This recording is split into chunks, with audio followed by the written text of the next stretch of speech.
Hello everyone, আসসালামু আলাইকুম সবাইকে। কি অবস্থা সবার? আশা করি সবাই ভালো আছো, সুস্থ আছো। তোমাদের মাঝে আবারও চলে আসলাম, তোমাদের সবার প্রিয় সাজ্জাদ ভাইয়া, আমাদের বায়োবি প্রেজেন্স ক্র্যাক এইচএসসি মেডিভার্সিটি। আজকের যে অধ্যায় নিয়ে তোমাদের সাথে আলোচনা করব, প্রাণীর পরিচিতি। প্রাণীর পরিচিতি অধ্যায়টার তিনটা ভাগ আছে। একটা ভাগের নাম হচ্ছে হাইড্রা, দ্বিতীয় ভাগের নাম হচ্ছে ঘাসফড়িং এবং ৩ নম্বর ভাগের নাম হচ্ছে রুই মাছ। তো আজকে তোমাদের সাথে যে বিষয়টা নিয়ে আলোচনা করব সেটা টপিকের নাম হচ্ছে হাইড্রা।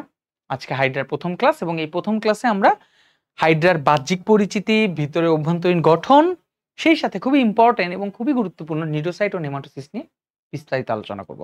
তো আজকের ক্লাসের মাধ্যমে এই টপিকগুলো নিয়ে একেবারে চুলছেরা বিশ্লেষণ করব এবং সেই সাথে আমরা যেহেতু এই ক্লাসের মাধ্যমে এইচএসসি, মেডিকেল, ভার্সিটি সবগুলো বিষয়ের কি করছি, বিশ্লেষণ করছি, প্রশ্ন কেমন আসছে, বোর্ডের প্রশ্ন কেমন আসছে, সেগুলো নিয়ে কথা বলবো। তো চলো আমরা কথা না বাড়িয়ে ক্লাসটি শুরু করে দেই। তো সর্বপ্রথম আমরা হাইড্রার কিছু বেসিক তথ্য তোমাদের সামনে তুলে ধরবো। যেমন হাইড্রার বেসিক তথ্যের মধ্যে সর্বপ্রথম তোমাদেরকে যদি বলি যে হাইড্রার আমাদের পর্বের কথা যদি জিজ্ঞেস করা হয় যে ভাইয়া হাইড্রা মূলত কোন পর্বের প্রাণী, তাহলে হাইড্রার পর্বের নামটা আমাদের আগে জানা জরুরি। হাইড্রার পর্বের কথা যদি জিজ্ঞেস করা হয় তাহলে হাইড্রার পর্ব হচ্ছে এতগুলো পর্বের মধ্যে, 9টা পর্বের মধ্যে হাইড্রার পর্বের নাম হচ্ছে নিডারিয়া। কোন পর্বের অন্তর্ভুক্ত? নিডারিয়া পর্বের অন্তর্ভুক্ত। তো নিডারিয়া পর্বের এই প্রাণীটি অনেক আজব একটা প্রাণী। কেন আজব প্রাণী? আস্তে আস্তে জানতে পারবা। যেমন 2 নাম্বার হচ্ছে নামকরণ এবং আবিষ্কার। নামকরণ ও আবিষ্কার, এই যে নামকরণ এবং আবিষ্কার জিনিসটা আছে, এটা মূলত কে করেছে, মানে এগুলো কোন কোন বিজ্ঞানীরা এই হাইড্রাকে আমাদের সামনে তুলে নিয়ে আসলো, হাইড্রার নামকরণই বা কে করলো, সেগুলো নিয়ে চলো তোমাদেরকে একটা ছন্দের মাধ্যমে তথ্য দিই। ছন্দটা কি? যেমন ছন্দটা হচ্ছে আয় আয় লি না আপু, আয় আয় লি না আপু। এর মাধ্যমে আমরা হাইড্রার আবিষ্কার এবং নামকরণ সবার নাম জানতে পারবো। তো এই ছন্দের মাধ্যমে কিভাবে? আয় আয় লি না আপু, চলো এটা আমরা একটু দেখে নিই। আয় আয় লি না আপু, ওকে। এই যে আয় আয় লি না আপু, এখানের আয়তে হচ্ছে আবিষ্কার, আয় থেকে আবিষ্কার, তার মানে হাইড্রা প্রথম আবিষ্কার করেছে কে? হাইড্রা আবিষ্কার করেছে আব্রাহাম ট্রেমলে, তার মানে পরের আ দিয়ে হচ্ছে আব্রাহাম ট্রেমলে। আব্রাহাম ট্রেমলে, ঠিক আছে, আব্রাহাম ট্রেমলে। তাহলে আমরা অলরেডি আমরা হাইড্রার আবিষ্কারকের নাম জানতে পারবো। লিতে কি হবে? লিতে হবে হচ্ছে লিনিয়াস। লিতে কি হবে? লিতে হবে হচ্ছে লিনিয়াস, ক্যারোলাস লিনিয়াস। মূলত আমাদের এই হাইড্রার নামকরণ করে, তারপরে না দিয়ে কি হবে? নামকরণ, ঠিক আছে। নামকরণটা কে করেন? নামকরণটা আমাদের ক্যারোলাস লিনিয়াস। সবকিছুর নামকরণ যেমন ক্যারোলাস লিনিয়াস করেছেন, তেমনি হাইড্রার নামকরণটাও ক্যারোলাস লিনিয়াস করেছেন। তাহলে আপুর বাকি অংশ দিয়ে কি হয়? আপুর আ দিয়ে আবার সেম টু সেম আমাদের আব্রাহাম ট্রেমলে, অর্থাৎ আমাদের এই বিজ্ঞানীর নামই হয়। কিন্তু আসলে আমাদের এই হাইড্রার একটা বিশেষ বৈশিষ্ট্য আছে। বৈশিষ্ট্যটা কি? বৈশিষ্ট্যটা হচ্ছে পুনরুৎপত্তি ক্ষমতা। কি ক্ষমতা? পুনরুৎপত্তি ক্ষমতা। এই যে পুনরুৎপত্তি ক্ষমতা, এই পুনরুৎপত্তি ক্ষমতাটা কি, বা যেটাকে ইংলিশে বলা হয় রিজেনারেশন, এই রিজেনারেশন ক্ষমতাটা আব্রাহাম ট্রেমলেই আবিষ্কার করেছে। বা রিজেনারেশন ক্ষমতাটা কি? দেখো, যদি এমন হতো আমি পাখির মতো উড়ে উড়ে বেড়ায় সারাক্ষণ, এরকম একটা গান আছে না, ঠিক তেমনই এমন যদি হতো যে ধরো আমাদের একটা হাত বা পায়ের কোন অংশ কেটে গেছে, আল্লাহ না করুক, এবং সুন্দর করে আমাদের যে কোষগুলো আছে সেই কোষগুলো আমাদের হাত পায়ের কোষগুলো কি করলো? আস্তে আস্তে ওখান থেকে মাইটোসিস প্রক্রিয়ায় আবার নতুন করে হাত পা তৈরি করলো। এই যে রিজেনারেশন বা পুনরুৎপত্তি ক্ষমতা, এই ক্ষমতাটা হাইড্রার মধ্যে আছে। অর্থাৎ হাইড্রাকে তুমি যদি কেটে ফেলো, 2 ভাগে ভাগ করে ফেলো, তাহলে কি হবে? মারা যাওয়ার কথা, তাই না? কিন্তু হাইড্রাকে তুমি 2টি অংশে ভাগ করার পরে ওই 2টি অংশ আলাদা আলাদা রেখে দিলে ওইখান থেকে তার যে বিশেষ কোষগুলো আছে, কোষগুলো কি একটু পরে জানতে পারবা, সেই কোষগুলো থেকে নতুন হাইড্রা তৈরি হবে, 2টা হাইড্রা তৈরি হবে। তার মানে হাইড্রার স্বাভাবিক কোনো মৃত্যু নেই। হাইড্রার ক্ষেত্রে কি হয়? রিজেনারেশন বা পুনরুৎপত্তি ক্ষমতাটা দেখা যায়। তো এটা গেল আমাদের হাইড্রা নিয়ে একটা বেসিক তথ্য। আরো কিছু তথ্য আছে, যেমন তথ্যের মধ্যে দিয়ে ধরো আমি যদি এদের প্রতিসাম্যতা নিয়ে কথা বলি, প্রতিসাম্যতা, ঠিক আছে, প্রতিসাম্যতা। এই যে প্রতিসাম্যতার কথা বলা আছে, এই প্রতিসাম্যতার দিক থেকে আমরা প্রাণী শ্রেণীবিন্যাস অধ্যায়ে পড়বো, এখনো পড়াইনি। সেখানে অনেক রকম প্রতিসাম্যতা আছে, গোলীয়, অরীয়, দ্বিঅরীয়, দ্বিপার্শ্বীয়। তো আমরা যেহেতু ওই অধ্যায়ে এইগুলো নিয়ে আলোচনা করব, তাই আমি এখানে বেশ কিছু বলতে চাচ্ছি না, জাস্ট অবজেক্টিভের জন্য মনে রেখো যে অরীয় প্রতিসাম্য হচ্ছে আমাদের হাইড্রার মধ্যে দেখা যায়। আচ্ছা, অরীয় প্রতিসাম্য গেল। 3 নাম্বার হচ্ছে আমরা যদি এর স্বভাব নিয়ে কথা বলি, কি নিয়ে কথা বলছি? স্বভাব। আমরা যদি এর স্বভাব নিয়ে কথা বলি যে আসলে মূলত হাইড্রার স্বভাব কেমন হয়, সেটাকে এক্সপ্লেইন করার জন্য আমরা একটা ম শব্দটা ইউজ করতে পারি। ম দিয়ে আসলে কিভাবে এক্সপ্লেনেশন করা যাবে? ম দিয়ে মূলত আমরা 4টা শব্দ এক্সপ্লেনেশন করব। দেখো, 1টা 2টা 3টা 4টা। যেমন একটা ম দিয়ে আমরা মাংসাশী বলতে পারি। কি বলতে পারি? মাংসাশী। তার মানে হাইড্রা সবসময় পোকামাকড় বা মাংসাশী খাবার দাবার খায়, তৃণভোজী না। আরেকটা ম দিয়ে আমরা বলতে পারি, তার নাম হচ্ছে মিঠা পানি। মিঠা পানি। মিঠা পানি মানে কি? অর্থাৎ হাইড্রাকে তুমি যদি সমুদ্রে খুঁজতে চাও তাহলে সমুদ্রের মধ্যে পাবা না, তোমাকে নদী নালা খাল বিলে খুঁজতে হবে যে পানিটা মিঠা পানি, স্বাদু পানি। তারপরে আরেকটা যদি বৈশিষ্ট্য বলি, তার মধ্যে আরেকটা বৈশিষ্ট্য হচ্ছে মুক্তজীবী। মুক্তজীবী। মুক্তজীবী মানে কি? অর্থাৎ নিজের খাদ্য নিজেই সংগ্রহ করে, কারোর উপর ডিপেন্ডেন্ট না। আরেকটা বৈশিষ্ট্য আছে যেটার স্পেশাল বৈশিষ্ট্য, মিথজীবিতা, যেটাকে ইংলিশে বলা হয় সিম্বায়োসিস। এটাকে আমরা ইংলিশে কি বলবো? সিম্বায়োসিস, মিথজীবিতা। তাহলে হোয়াট ইজ মিথজীবিতা? দেখো, যখন ভিন্ন প্রজাতির দুটি উদ্ভিদ বা দুটি প্রাণী একসাথে অবস্থান করবে, এমন ভাবে অবস্থান করবে যে কেউ কারোর শত্রু না, বরং দুইজন দুইজনের উপকার করতেছে। এরকম সিচুয়েশন যদি তৈরি হয় যে দুটি প্রাণী বা উদ্ভিদ যদি কেউ কারোর শত্রু না হয়ে দুইজন দুইজনের উপকার করে এবং দুইজন দুইজন থেকে উপকারও পাচ্ছে, তখন সেই ঘটনাটাকে মিথজীবী বলি। যেমন হাইড্রার ক্ষেত্রে, হাইড্রা তো থাকেই, সাথে একটা উদ্ভিদ আছে শৈবাল, সে হাইড্রার ভিতরে প্রবেশ করে, কোষের ভিতরে ফাঁকে ফাঁকে অবস্থান করে, যার কারণে শৈবাল যে সালের সংশ্লেষণ প্রক্রিয়ায় খাবার উৎপন্ন করে, অক্সিজেন উৎপন্ন করে, সেই খাবার অক্সিজেনগুলো হাইড্রাকে দেয়। আবার শৈবালের যে সালের সংশ্লেষণ প্রক্রিয়ায় খাবার তৈরি করতে হবে, তার জন্য অবশ্যই কার্বন ডাইঅক্সাইড দরকার। যেহেতু হাইড্রা একটা প্রাণী, তাহলে সেই প্রাণীর কাছ থেকে কার্বন ডাইঅক্সাইড নেয়। অর্থাৎ একটা সিম্পল উদাহরণ দিলাম মিথজীবিতা। মিথজীবিতা নিয়ে আমরা আরো আলাদাভাবে তোমাদের সাথে আলোচনা করব। তো আমাদের মেইনলি দেখা গেছে যে পুরো পৃথিবীব্যাপী আমাদের হাইড্রার অনেক রকম প্রজাতি আছে, প্রায় 40টির বেশি বা 40টির মতো প্রজাতি পাওয়া যায়। তার মানে পৃথিবীব্যাপী যদি আমি বলি, পৃথিবীর কথা যদি বলা হয় যে পৃথিবীব্যাপী এর প্রজাতির সংখ্যা কত, তাহলে পৃথিবীব্যাপী এর প্রজাতির সংখ্যা যদি তোমাদেরকে জিজ্ঞেস করা হয় যে পৃথিবীতে এর প্রজাতির সংখ্যা কত আর আমাদের বাংলাদেশে কত পাওয়া যায়, অর্থাৎ পৃথিবীর কথা যদি বলা হয়, পৃথিবী, ঠিক আছে, পৃথিবীর কথা যদি বলা হয় তাহলে হচ্ছে টোটাল 40 প্রজাতির আমাদের হাইড্রা এর মধ্যে অবস্থান করে, তাই তো? কিন্তু যদি বাংলাদেশের কথা বলো, বাংলাদেশ, তাই না, আমাদের দেশ, তোমার দেশ, আমাদের এই সুন্দর দেশ বাংলাদেশ, বাংলাদেশে মূলত 3টি প্রজাতি দেখতে পাওয়া যায়। এই 3টি প্রজাতিগুলোর নাম কি কি হবে? দেখো, এদের বর্ণ সহ সবগুলোর নাম পড়তে হবে। যেমন 1 নম্বর হচ্ছে হাইড্রা ভালগারিস, ঠিক আছে, একটা হচ্ছে হাইড্রা ভালগারিস, আরেকটা হচ্ছে হাইড্রা অলিগ্যাকটিস, হাইড্রা অলিগ্যাকটিস, ওকে, আরেকটা হচ্ছে হাইড্রা ভিরিডিজমা, আরেকটা কি ভাইয়া? হাইড্রা ভিরিডিজমা, ঠিক আছে, ভিরিডিজমা। তাহলে এই যে 3 প্রজাতির হাইড্রা আমরা দেখতে পেলাম, এই 3 প্রজাতির হাইড্রার আবার বিভিন্ন ধরনের বর্ণ আছে। হাইড্রা অলিগ্যাকটিস, হাইড্রা ভিরিডিজমা, হাইড্রা ভালগারিস, সবগুলোর কি আছে? কিছু বর্ণ আছে। যেমন হাইড্রা অলিগ্যাকটিসের বর্ণ হচ্ছে বাদামি, ভিরিডিজমার বর্ণ হচ্ছে তোমার সবুজ, আর ভালগারিস বা ভুলগারিস যেটাই বলো সেটা হচ্ছে বর্ণহীন বা হলুদ বাদামি। তাহলে হাইড্রা অলিগ্যাকটিসের বর্ণ হচ্ছে বাদামি। কি ধরনের বর্ণ হয়ে থাকে? বাদামি বর্ণের হয়ে থাকে। আর তুমি যদি হাইড্রা ভিরিডিজমার কথা বলো তাহলে এটা হচ্ছে সবুজ। আসলে কিন্তু এরা সবুজ ছিল না, এরা মূলত বর্ণহীন ছিল। কিন্তু ওই যে মিথজীবিতার কথা তোমাদেরকে বললাম একটু আগে, তো শৈবালগুলো হাইড্রার মধ্যে প্রবেশ করে, শৈবালের কালার সবুজ, যার কারণে হাইড্রা ভিরিডিজমা সবুজ হয়ে যায়। আর হাইড্রা ভালগারিস বা ভালগারিস যেটাই বলো না কেন, এটাও মূলত বর্ণহীন হয়, কখনো কখনো এটা হচ্ছে বর্ণহীন হয়, আবার কখনো কখনো কি হতে পারে? বাদামি হলুদ হতে পারে, ঠিক আছে। এই বর্ণগুলো দিয়েও কিন্তু তোমাদের পরীক্ষা আসে। তাহলে আমরা এখান থেকে কি কি জানলাম? আমরা হাইড্রার পর্ব সম্পর্কে তোমাদেরকে অবগত করলাম, নাম আবিষ্কার সম্পর্কে অবগত করলাম, প্রতিসাম্যতার স্বভাব, নামকরণ, মানে বিশেষ করে পৃথিবীতে প্রজাতির সংখ্যা কত, বাংলাদেশে কত, এই সবগুলো নিয়ে তোমাদের সাথে আলোচনা করলাম। যেই 3টা প্রজাতি আছে তাদের কালার কি রকম হয় সেগুলো নিয়েও কথা বললাম। এছাড়া তোমরা যদি আরেকটা জিনিস জানতে চাও যে ধরো হ্যাঁ, ধরেন হাইড্রার তো দৈর্ঘ্য প্রস্থ লম্বা উচ্চতা আছে, তাই না? হ্যাঁ, অবশ্যই আছে।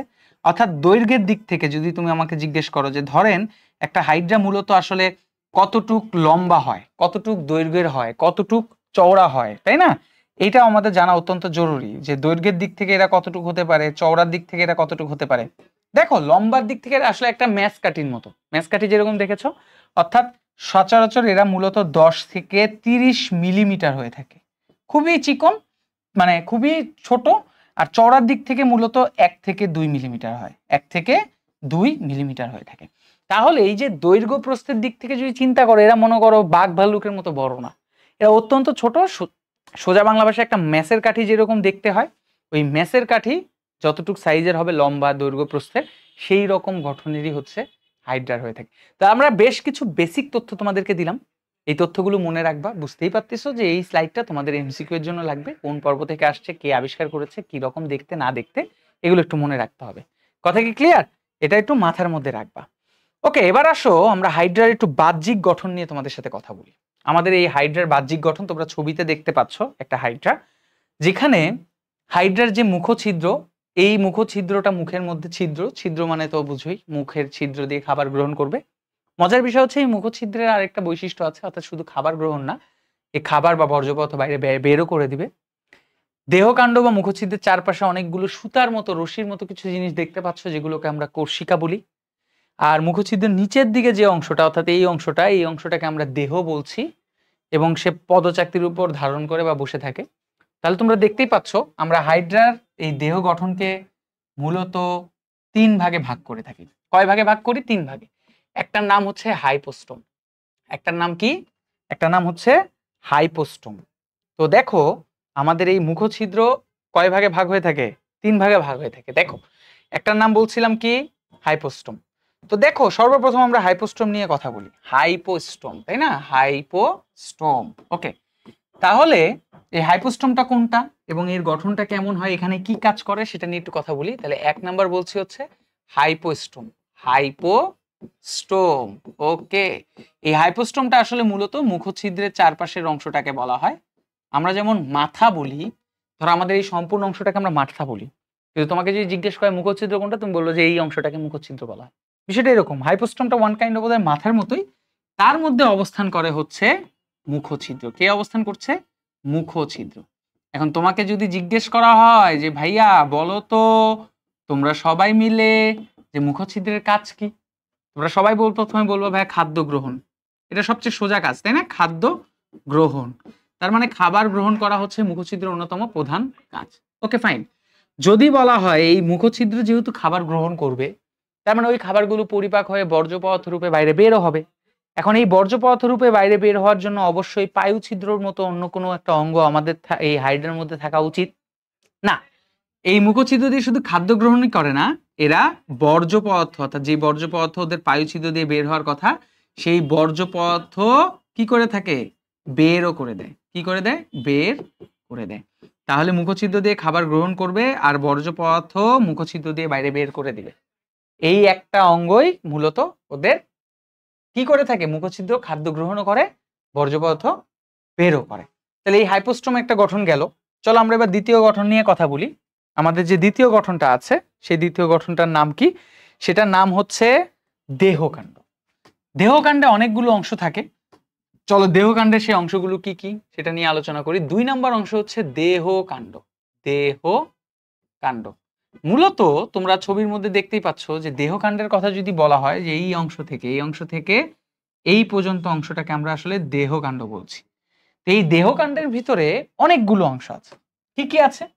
যেমন 1 নম্বরে সর্বপ্রথম আমরা কোর্সিকা নিয়ে একটু কথা বলি। কোর্সিকা, কোর্সিকা কি ভাইয়া? কোর্সিকা হচ্ছে, এটার ইংলিশ নাম হচ্ছে টেন্টিকলস। এই যে মানে চারপাশে যে কোর্সিকার মতো রশির মতো অংশ দেখতে পাচ্ছ, এটা মূলত ওদের চলতে, খাদ্য গ্রহণ, শিকার আর অনেক রকম কাজ করে। দেখে মনে হতে পারে যে এটা হাইপোস্টোম বা মুখছিদ্রের চারপাশে অবস্থান করছে, বাট পুরোপুরি রং। এরা মূলত দেহকাণ্ডের অংশ। এদের সংখ্যার দিক থেকে যদি জিজ্ঞেস করো তাহলে 6 থেকে 10টি কোর্সিকা থাকে একটা হাইড্রার মধ্যে। আর দ্বিতীয়ত যদি জিজ্ঞেস করো এদের কোর্সিকা কি মসৃণ না অমসৃণ, তাহলে কোর্সিকা হচ্ছে অমসৃণ। কেমন হয়? অমসৃণ হয়। এই যে কোর্সিকা অমসৃণ, এই অমসৃণ হওয়ার অন্যতম প্রধান কারণ কি? এই কোর্সিকাগুলো, ধরো একটা হাইড্রা, এটা একটা হাইড্রা, এটা হচ্ছে সেই দেহকাণ্ড, এর চারপাশে অনেকগুলো কোর্সিকা আছে, ঠিক আছে? যেরকম করে কোর্সিকা আছে। এই যে কোর্সিকা, এই কোর্সিকায় ছোট ছোট অনেকগুলো দানা দেখা যায়, এরকম করে ছোট ছোট দানা দেখা যায়। এই দানাগুলোকে বলা হয় নেমাটোসিস্ট ব্যাটারি। তার মানে এই কারণেই কোর্সিকা অমসৃণ হয়। তাহলে এই অংশগুলোকে আমরা কি বলছি? এই অংশটাকে আমরা বলছি হচ্ছে নেমাটোসিস্ট ব্যাটারি। ঠিক আছে, নেমাটোসিস্ট ব্যাটারি, নেমাটোসিস্ট ব্যাটারি। মূলত এই নেমাটোসিস্ট ব্যাটারি আমাদের কোর্সিকার কি করে থাকে? শিকার এবং আত্মরক্ষায় কাজ করে থাকে। তাহলে কোর্সিকার প্রধান কাজ হচ্ছে শিকার এবং আত্মরক্ষায় কাজ করা। তাহলে কোর্সিকার প্রধান কাজ কি? কাজের দিক থেকে যদি বলা হয় তাহলে কাজের দিক থেকে তিনটা কাজ আছে। এক, চলতে সাহায্য করবে, চলন, যেটা তোমরা আস্তে আস্তে হাইড্রার এই অধ্যায়ে দেখবা। দুই নাম্বার হচ্ছে শিকার, শিকার করতে সাহায্য করে, শিকার নিয়েও তোমরা কথা বলবো তোমাদেরকে আজকের ক্লাসে, যদিও এই নেমাটোসিস্ট ব্যাটারি বা নিউরোসাইট নিয়ে কথা বলা হবে। আর তিন নাম্বার হচ্ছে আত্মরক্ষা। কি করে থাকে? আত্মরক্ষা। ঠিক আছে, আত্মরক্ষাও সাহায্য করে, আত্মরক্ষা। তাহলে এই কাজগুলো মূলত কোর্সিকার মাধ্যমে হয়। এই হাইড্রার এই কোর্সিকার ভিতরে অবস্থান করছে নেমাটোসিস্ট ব্যাটারি, এবং এই ব্যাটারিগুলো বিভিন্ন ধরনের শিকার অঙ্গ, নিডোসাইট, নেমাটোসিস্ট এগুলো ধারণ করে, সেগুলোর মাধ্যমে শিকার, আত্মরক্ষা, চলনে সাহায্য করে। তাহলে আমরা দেহকাণ্ডের মধ্যে একটা অংশ পেলাম। কি পেলাম? দেহকাণ্ডের মধ্যে আমরা কি কি জিনিস পেলাম? কোর্সিকা পেলাম। এখন এই দেহকাণ্ডের মধ্যে শুধু কোর্সিকা থাকে না, আরো দুটি অংশ থাকে, যার নাম কি? চলো আমরা সেটাও দেখি, আলোচনা করি যে কোর্সিকার ভিতরে, মানে আমাদের দেহকাণ্ডের ভিতরে যদি কোর্সিকা না থাকে তাহলে আরো কি কি অংশ থাকবে। চলো সেই অংশগুলো নিয়ে তোমাদের এক্সপ্লেনেশন দেই। এই দেহকাণ্ড ভিতরে মেইনলি আমাদের আরো দুটি অংশ আছে। সেই দুটো অংশের নাম কি? তাহলে দেহকাণ্ড আমরা এখানে লিখি দেহকাণ্ড, তাই না?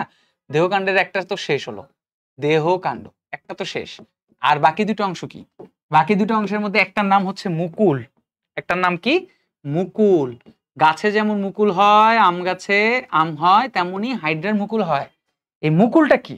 মুকুলটা মূলত একটা অযৌন জনন প্রক্রিয়া। মুকুলটা কি?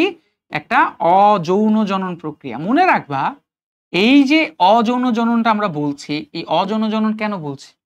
যদি কখনো কোনো প্রজনন প্রক্রিয়ায় শুক্রাণুর ডিম্বাণুর ব্যবহার না হয়, তখন সেই প্রক্রিয়াটাকে আমরা বলে থাকি অযৌন জনন প্রক্রিয়া। যেমন তোমরা ছবির মধ্যে দেখতে পাচ্ছ অলরেডি একটা জিনিস, খেয়াল করো যে এই যে ছবির মধ্যে এই যে বর্ধিত অংশ, এই যে বর্ধিত অংশ দেখতে মনে হচ্ছে ছোট্ট হাইড্রা, অর্থাৎ হাইড্রার মধ্যে ছোট্ট একটি হাইড্রা, বাচ্চা হাইড্রার মতো। এই যে ছবির মধ্যে যে বাচ্চা হাইড্রাটা দেখতে পাচ্ছ, এই যে ছবির মধ্যে এই বাচ্চা হাইড্রাটাই হচ্ছে কি? মুকুল। এটা বিভিন্ন প্রক্রিয়ার মাধ্যমে তৈরি হয়। মুকুল নিয়ে আলাদাভাবে একটা আলাদা লেকচারই তোমাদেরকে দিব, কারণ এগুলো হচ্ছে জাস্ট তোমাদেরকে পরিচিতি। এই যে দেখো হাইড্রার বাহ্যিক যে পরিচিতিগুলো তোমাদেরকে বলছি না, মুকুল, তারপরে কোর্সিকা, নেমাটোসিস্ট, এগুলোর প্রত্যেকটা আলাদা আলাদা বিষয়বস্তু তোমাদের বইয়ে আলোচনা করা আছে।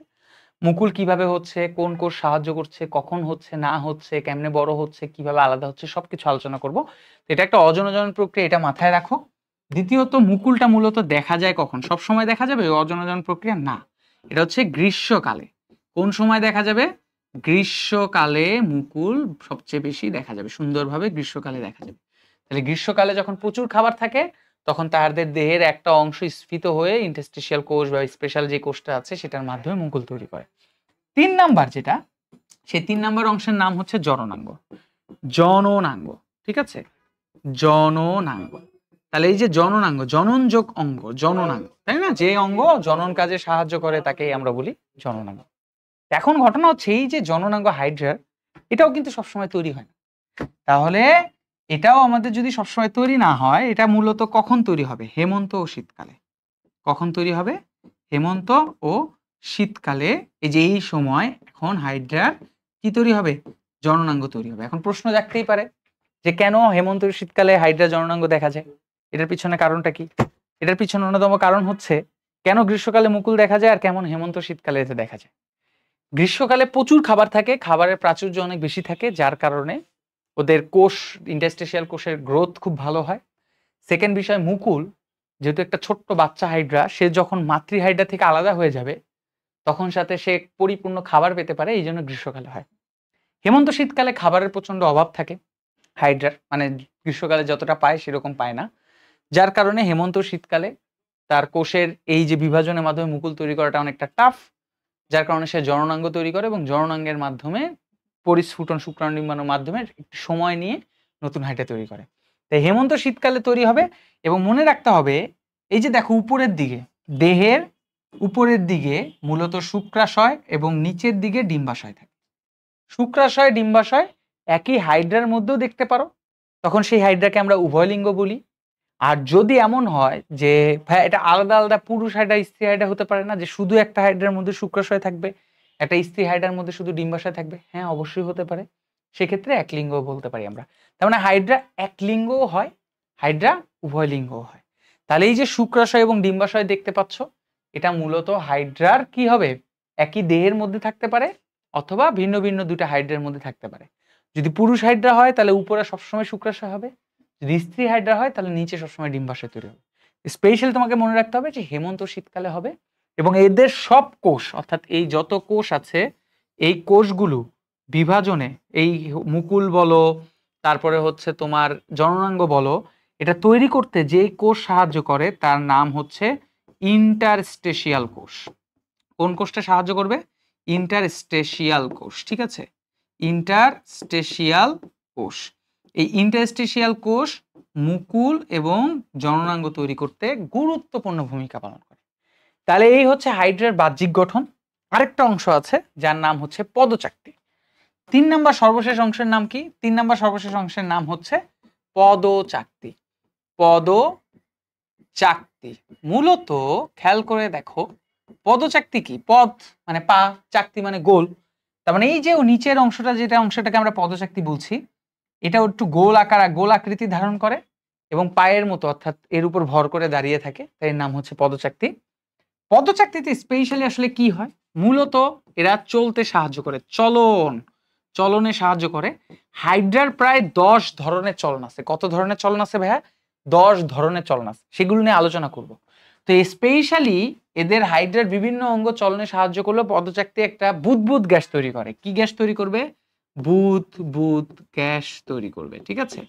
এই বুদবুদ গ্যাস তৈরি করে সে একটা বিশেষ পদ্ধতির মাধ্যমে চলতে সাহায্য করবে। তাহলে পদচাকতির মেইন কাজ হচ্ছে চলনে সাহায্য করা। এবং যদি স্পেশালি জিজ্ঞেস করা হয় যে বুদবুদ গ্যাস হাইড্রার কোথা থেকে তৈরি হয়, মুখমণ্ডল নাকি কোর্সিকা না দেহকাণ্ডের অন্যান্য অংশ না পদচাকতি, তাহলে মনে রাখতে হবে পদচাকতি। এই বুদবুদ গ্যাস তৈরি করে কিভাবে চলতে সাহায্য করে সেগুলো নিয়েও আলাদা লেকচার তোমাদেরকে দিব। সেগুলো তোমাদেরকে একটু ধৈর্য ধরতে হবে যে ভাই এই জিনিসগুলোতে এক্সপ্লেনেশন এখনো দিচ্ছেন না, পদচাকতি, বুদবুদ গ্যাস, মুকুল, জননাঙ্গ, হাইপোস্টোম, কোর্সিকা, এগুলোর এক্সপ্লেনেশন দিচ্ছেন না, এটার জন্য ধৈর্য ধরতে হবে। এগুলোর জন্য আস্তে আস্তে ক্লাসগুলো দেখতে হবে, প্রত্যেকটা পর্ব দেখতে হবে, দেখলেই তোমার প্রত্যেকটা হাইড্রার সবকিছুর গঠন বিশ্লেষণ করা হবে, ঠিক আছে। Okay fine. তো আমাদের হাইড্রার বাহ্যিক গঠন গেল, এবার আসো আমরা অভ্যন্তরীণ গঠন নিয়ে তোমাদের সাথে একটু কথা বলি। হাইড্রার অভ্যন্তরীণ গঠনের কথা বলতে গেলে সর্বপ্রথম যেই শব্দটা আসে সেটা হচ্ছে এই যে হাইড্রা, এই হাইড্রা মূলত দ্বিস্তরী। এটাকে কি বলা হয়? দ্বিস্তরী, ঠিক আছে, দ্বিস্তরী। বা এটাকে আরো সুন্দর করে বলা হয় ডিপ্লোব্লাস্টিক। এটাকে আমরা কি বলি? এটাকে আমরা বলি হচ্ছে ডিপ্লোব্লাস্টিক প্রাণী। অর্থাৎ এদের দুটি স্তর আছে। কয়টি স্তর আছে? দুটি স্তর আছে। কি কি স্তর আছে চলো দেখি একবার। এই যে এদেরকে যে আমরা ডিপ্লোব্লাস্টিক বলছি, এদের মধ্যে একটা স্তরের নাম হচ্ছে এপিডার্মিস। এপিডার্মিস তোমরা সবাই জানো, না জানলেও তোমাদের জন্য একটু বলি কিভাবে তৈরি হলো। এই যে হাইড্রা নিডারিয়া পর্বের অন্তর্ভুক্ত। নর্মালি নিডারিয়া পর্বের অন্তর্ভুক্ত যে কোনো প্রাণী দুটি ভ্রূণস্তর থাকে। ভ্রূণস্তর অর্থাৎ যখন হাইড্রা একেবারে সদ্য ভ্রূণ থেকে তৈরি হয়, শুধু হাইড্রা নয়, ওই পর্বে অন্যান্য যে কোনো প্রাণী যখন ভ্রূণ থেকে তৈরি হয় সেই স্তরটাকে ভ্রূণস্তর বলা হয়। একটা ভ্রূণস্তরের বাইরের স্তরের নাম হচ্ছে অ্যাক্টোডাম, ভিতরের স্তরের নাম হচ্ছে এন্ডোডাম। ওই অ্যাক্টোডাম পরবর্তীতে বাইরের ত্বক এপিডার্মিস, বাইরেটাকে বলা হয় বহিত্বক। এবং আরেকটা স্তর আছে যে স্তরের নাম হচ্ছে এন্ডো। এন্ডো মানে কি? এন্ডো শব্দের অর্থ সবসময় মনে রাখবা, এন্ডো মানে ভিতরে আর ডার্মিস মানে হচ্ছে ত্বক। তাহলে এপি মানে বাইরে আর ডার্মিস মানে ত্বক মানে বহিত্বক। তাহলে এন্ডো মানে ভিতরে, ডার্মিস মানে ত্বক, এন্ডোডার্মিস ভিতরের ত্বক। এপি মানে বাইরে, ডার্মিস মানে ত্বক মানে বাহিরের ত্বক। আর দুই স্তরের মাঝখানে স্পেশালি এদেরকে সংযোগ করে রাখছে জেলির মতো অকোষীয়, যার নাম হচ্ছে মেসোগ্লিয়া। মেসোগ্লিয়া নিয়ে একটা কথা বলে নিই, এখানেই শেষ করি, তাহলে আমাদের মেসোগ্লিয়া নিয়ে আলাদাভাবে এক্সপ্লেনেশন দিতে হবে না। মেসোগ্লিয়া নিয়ে কথা বলতে গেলে মেইনলি মেসোগ্লিয়া হচ্ছে জেলির মতো হয়। কিসের মতো হবে? জেলির মতো হবে। তার মানে জেলি যেরকম নরম হয় সেরকম নরম হবে, অর্ধতরল টাইপের। 2 নাম্বার অবশ্যই মেসোগ্লিয়ায় কোনো কোষ থাকবে না, এই জন্য এটাকে বলা হয় অকোষীয়। এবং স্পেশালি 3 নাম্বার হচ্ছে এটা অন্তকঙ্কাল তৈরি করে। আমাদের যেমন হাড়, এটা কি করে, আমাদের যেমন হাড় মানে আমাদের যে হাড্ডি আছে মানুষের দেহের কঙ্কাল রূপে কাজ করে, তেমনি মেসোগ্লিয়া এদের দেহে অন্তকঙ্কাল হিসাবে কাজ করে। 4 নাম্বার স্পেশালি যদি জিজ্ঞেস করা হয় মেসোগ্লিয়ার কাজ কি, কাজ হচ্ছে সংযোগকারী। কাজটা কি? সংযোগ। কিসের সংযোগ করবে? এপিডার্মিস এবং এন্ডোডার্মিসের মধ্যে যে কোনো তথ্য আদান প্রদান বা যে কোনো কিছুর জন্য সংযোগ তৈরি করবে। তাহলে এই এপিডার্মিস এন্ডোডার্মিসের মাঝখানে জেলির মতো অকোষীয় অন্তকঙ্কাল তৈরিকারী এবং দুইজনের মধ্যে অর্থাৎ এপিডার্মিস এন্ডোডার্মিসের মধ্যে সংযোগকারী অংশের নামই হচ্ছে মেসোগ্লিয়া। মেসোগ্লিয়া কিন্তু এপিডার্মিস বা এন্ডোডার্মিসের মতো কোনো স্তর নয়, কোনো ত্বকের স্তর নয়। অর্থাৎ এপিডার্মিস যে পাওয়ারফুল, এন্ডোডার্মিস যে পাওয়ারফুল, সেই রকম কিন্তু মেসোগ্লিয়া না। মেসোগ্লিয়া জাস্ট দুইটা স্তরের মাঝখানে লেয়ার। মনে করো ধরো এটা একটা পাউরুটি, এটা একটা পাউরুটি স্যান্ডউইচ তোমরা খেয়েছো অনেকেই, তো দুইটা পাউরুটির মাঝখানে যে বিভিন্ন চিজ টিজ থাকে না, এগুলো হচ্ছে সেই চিজ টিজ টাইপের, বুঝতে পারছো? এখন আসে এপিডার্মিসে স্পেশালি এদের 7 প্রকারের কোষ আছে। কোষগুলো কি কি? 1 নাম্বার পেশি আবরণী, পেশি আবরণী কোষ, ঠিক আছে, পেশি আবরণী কোষ, পেশি আবরণী কোষ পাওয়া যায়। Okay fine. 2 নাম্বার হচ্ছে খুবই গুরুত্বপূর্ণ কোষ যার নাম হচ্ছে ইন্টারস্টেশিয়াল কোষ, ইন্টারস্টেশিয়াল কোষ, ঠিক আছে, ইন্টারস্টেশিয়াল কোষ, ইন্টারস্টেশিয়াল কোষ দেখা যায়। 3 নাম্বার যদি বলো, 3 নাম্বার কোষের নাম হচ্ছে স্নায়ু কোষ, স্নায়ু কোষ। 3 নাম্বার কোষের নাম কি? ইন্টারস্টেশিয়াল কোষ, তারপর হচ্ছে স্নায়ু কোষ। 4 নাম্বার হচ্ছে সংবেদী কোষ, সংবেদী, ঠিক আছে, সংবেদী কোষ, সংবেদী কোষ। ওকে। 5 নাম্বার হচ্ছে স্নায়ু কোষ গেল, সংবেদী কোষ গেল, 5 নাম্বার হচ্ছে গ্রন্থি কোষ, গ্রন্থি কোষ, ঠিক আছে, গ্রন্থি কোষ। এবং 6 নাম্বার স্পেশালি যে জিজ্ঞেস করো 6 নাম্বার কোষের নাম কি, 6 নাম্বার কোষের নাম হচ্ছে জনন কোষ, জনন কোষ। এবং 7 নাম্বার কোষের নাম হচ্ছে নিডোসাইট। তার মানে এই কোষগুলো আমার এপিডার্মিসের মধ্যে দেখতে পাওয়া যায়, নিডোসাইট। এইগুলোর এক্সপ্লেনেশন এখন একটু পরেই দিব, এর পরের স্লাইডেই দিব এই প্রত্যেকটা কোষের এক্সপ্লেনেশন। এই হচ্ছে এপিডার্মিসের কোষ। এখন যদি জিজ্ঞেস করো ভাই এন্ডোডার্মিসের কোষ কি কি আছে, এন্ডোডার্মিসে পেশি আবরণী কোষের মতোই একটা কোষ থাকে, কিন্তু সেটা যেহেতু খাদ্য পরিপাকে সাহায্য করে তাই পেশি আবরণী কোষের মতো হলেও এর নাম চেঞ্জ হয়ে যায়, নাম হয়ে যায় পুষ্টি কোষ। নাম কি হয়ে যায়? পুষ্টি কোষ। 2 নাম্বার, ভাইয়া এপিডার্মিসে ইন্টারস্টিশিয়াল ছিল, এর ইন্টারস্টিশিয়াল থাকবে, হ্যাঁ এরও ইন্টারস্টেশিয়াল কোষ থাকবে, ইন্টারস্টেশিয়াল, ঠিক আছে, ইন্টারস্টেশিয়াল কোষ থাকবে, অবশ্যই থাকবে, ইন্টারস্টেশিয়াল কোষ থাকবে। 3 নাম্বার ওদের সংবেদী ছিল, এদেরও সংবেদী আছে, সংবেদী কোষ। 4 নাম্বার ওদের স্নায়ু কোষ ছিল, এদেরও স্নায়ু কোষ আছে, স্নায়ু কোষ। 5 নাম্বার ওদের গ্রন্থি কোষ ছিল, এদেরও গ্রন্থি কোষ আছে, বাট কাজ হচ্ছে ডিফারেন্ট। 6 নাম্বার 7 নাম্বার অর্থাৎ নিউরোসাইট বা জনন কোষ এপিডার্মিসের থাকলেও এন্ডোডার্মিসের নাই। তার মানে আমরা একটা জিনিস বুঝতে পারলাম, অর্থাৎ এপিডার্মিসে যেই যেই কোষগুলো আছে এন্ডোডার্মিসে ঠিক সেই কোষগুলোই থাকে, এক্সেপশনাল জনন কোষ ও নিউরোসাইট বাদে।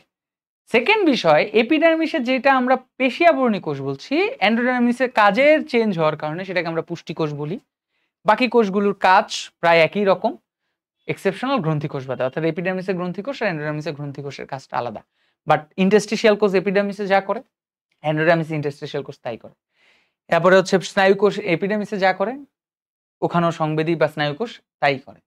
তাহলে এগুলো নিয়ে আমরা এক্সপ্লেনেশন যাব, আস্তে আস্তে যাব। তো চলো সর্বপ্রথম আমরা এপিডার্মিস নিয়ে একটু কথা বলি। এই এপিডার্মিস কেমন হবে, কি রকম হবে না হবে সেগুলো নিয়ে কথা বলবো। এপিডার্মিস নিয়েও কথা বলবো, এন্ডোডার্মিস নিয়েও কথা বলবো, বাট আজকের ক্লাসে আমরা তোমাদেরকে এপিডার্মিসের যে কোষগুলো আছে এই জিনিস নিয়ে আলোচনা করব। তোমাদের পরীক্ষায় এইটা 4 নম্বরের জন্য খুবই গুরুত্বপূর্ণ। কয় নম্বরের জন্য? 4 নম্বরের জন্য খুবই গুরুত্বপূর্ণ, বুঝতে পারছো? তো এই 4 নম্বরের জন্য এটা আমাদের মাথার মধ্যে রাখতে হবে। সৃজনশীল 4 বা 3, বিশেষ করে 3 বা 4-এর যে কোনো একটাতে আসতে পারে। এই কোষের স্পেশালি ছবিগুলো চাই, 7টা কোষের ছবি চাই। আর হচ্ছে তোমার নর্মালি ছোটখাটো 1-2 লাইনের বর্ণনা দিলেই হয়, বিশেষ করে কাজ লিখলেই হয়, প্রত্যেকটা কোষের কাজ কি সেটা দিলেই হয়ে যায়। তো আমি তো তোমাদেরকে ছবি দিয়ে এক্সপ্লেনেশন দিব, কিন্তু এর বর্ণনা কেমন লিখবা, কিভাবে লিখবা সেটার জন্য আমি আবারও বলছি, তোমরা আমার বায়োবি গ্রুপ, বায়োবি এই গ্রুপটা ফেসবুকে সার্চ দিলে পেয়ে যাবা, সেখানে জয়েন হবা। এখানে আমার স্পেশালি বায়োলজি ফার্স্ট পেপার এবং সেকেন্ড পেপারের অধ্যায়গুলোর জন্য, যে অধ্যায়গুলো নিচ্ছি এবং যে অধ্যায়গুলো সামনে নিব, সবগুলো অধ্যায়ের জন্য তোমাদের পরীক্ষায়, সেটা কলেজ পরীক্ষা হোক বা বোর্ড পরীক্ষা হোক, সেই পরীক্ষায় আসার, মানে সেটা ফার্স্ট টার্ম হোক, সেকেন্ড টার্ম হোক, বা টেস্ট পরীক্ষা প্রি টেস্ট যেটাই হোক না কেন, বা ক্লাস টেস্টও হোক, যেটাই হোক না কেন, প্রত্যেকটা অধ্যায়ে যেই যেই টপিকগুলো তোমার পরীক্ষা আসবে সেইগুলোর কি সুন্দর করে গুছানো, কারণ আমরা তো সবাই বই পড়তে গেলে অনেক সময় বুঝি না যে কিভাবে লিখবো, সেটা কিভাবে লিখবা, এক্সপ্লেনেশন করবা সুন্দর করে, সেটা হ্যান্ড নোট তৈরি করেছি। গ্রুপে যুক্ত হও অথবা আমাকে নক দাও, আমাকে মেসেঞ্জারে নক দিলো, আমি তোমাদেরকে লিঙ্ক পাঠিয়ে দিব, তোমরা সাথে সাথে পেয়ে যাবা। তো চলো, এপিডার্মিসের কোষগুলো নিয়ে তোমাদের সাথে কথা বলছিলাম। এই যে এপিডার্মিসের কোষ, এই এপিডার্মিসের কোষের ক্ষেত্রে ফার্স্ট অফ অল আমাদেরকে মনে রাখতে হবে যে এখানে অনেক রকমই কোষ আছে, তাই না?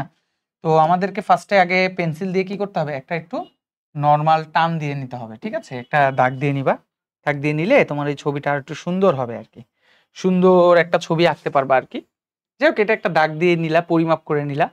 নেওয়ার পরে এইবার দেখো, এপিডার্মিসের এই যে প্রথমে আমি যে জিনিসটা আঁকবো সেটার নাম হচ্ছে পেশি আবরণী কোষ। এটা হচ্ছে পেশি আবরণী কোষ, ঠিক আছে? এটা হচ্ছে কি, এটার নাম হচ্ছে পেশি আবরণী কোষ। এই যে এটা হচ্ছে পেশি আবরণী কোষ। ওকে, পেশি আবরণী কোষ, এই যে পেশি আবরণী কোষ। আমরা এখন যেটা আঁকলাম সেটা হচ্ছে পেশি আবরণী কোষ। এই পেশি আবরণী কোষের অনেক কিছু থাকে, ধরো এই জায়গায় ছোট ছোট দানা থাকে, এগুলোকে গ্রন্থি কোষ, বা এটাকে আমরা কি বলবো, গ্রন্থি কোষের দানা থাকতে পারে, কিংবা এখানে আরো অন্যান্য অনেক কোষ থাকে পেশি আবরণী কোষের মধ্যে, যেটা হচ্ছে মিউকাস দানা থাকতে পারে। তো এই দানাগুলো আমরা আগে দিয়ে নিব, ঠিক আছে? এই যে পেশি আবরণী কোষের এই অংশগুলো হচ্ছে দানা। সবচেয়ে বড় কোষ অর্থাৎ হাইড্রার মধ্যে সবচেয়ে বড় কোষ হচ্ছে পেশি আবরণী কোষ। এটা মাথার মধ্যে রাখতে হবে, হাইড্রার মধ্যে সবচেয়ে বড় কোষ কোনটা? পেশি আবরণী কোষ। ওকে, এই হাইড্রার মধ্যে সবচেয়ে বড় কোষ হচ্ছে পেশি আবরণী কোষ। এই যে দানাগুলো দেখলাম, এই দানাগুলোর নাম হচ্ছে মিউকাস দানা। এটাকে আমরা কি বলবো? এটাকে আমরা বলবো হচ্ছে মিউকাস দানা।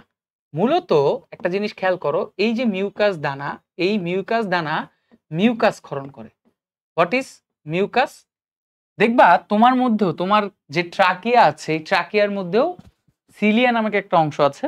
সেই সিলিয়াগুলো পিচ্ছিল পদার্থের মতো মিউকাস ক্ষরণ করে, যেটা একটু অনেকটা কাশির মতো হয়।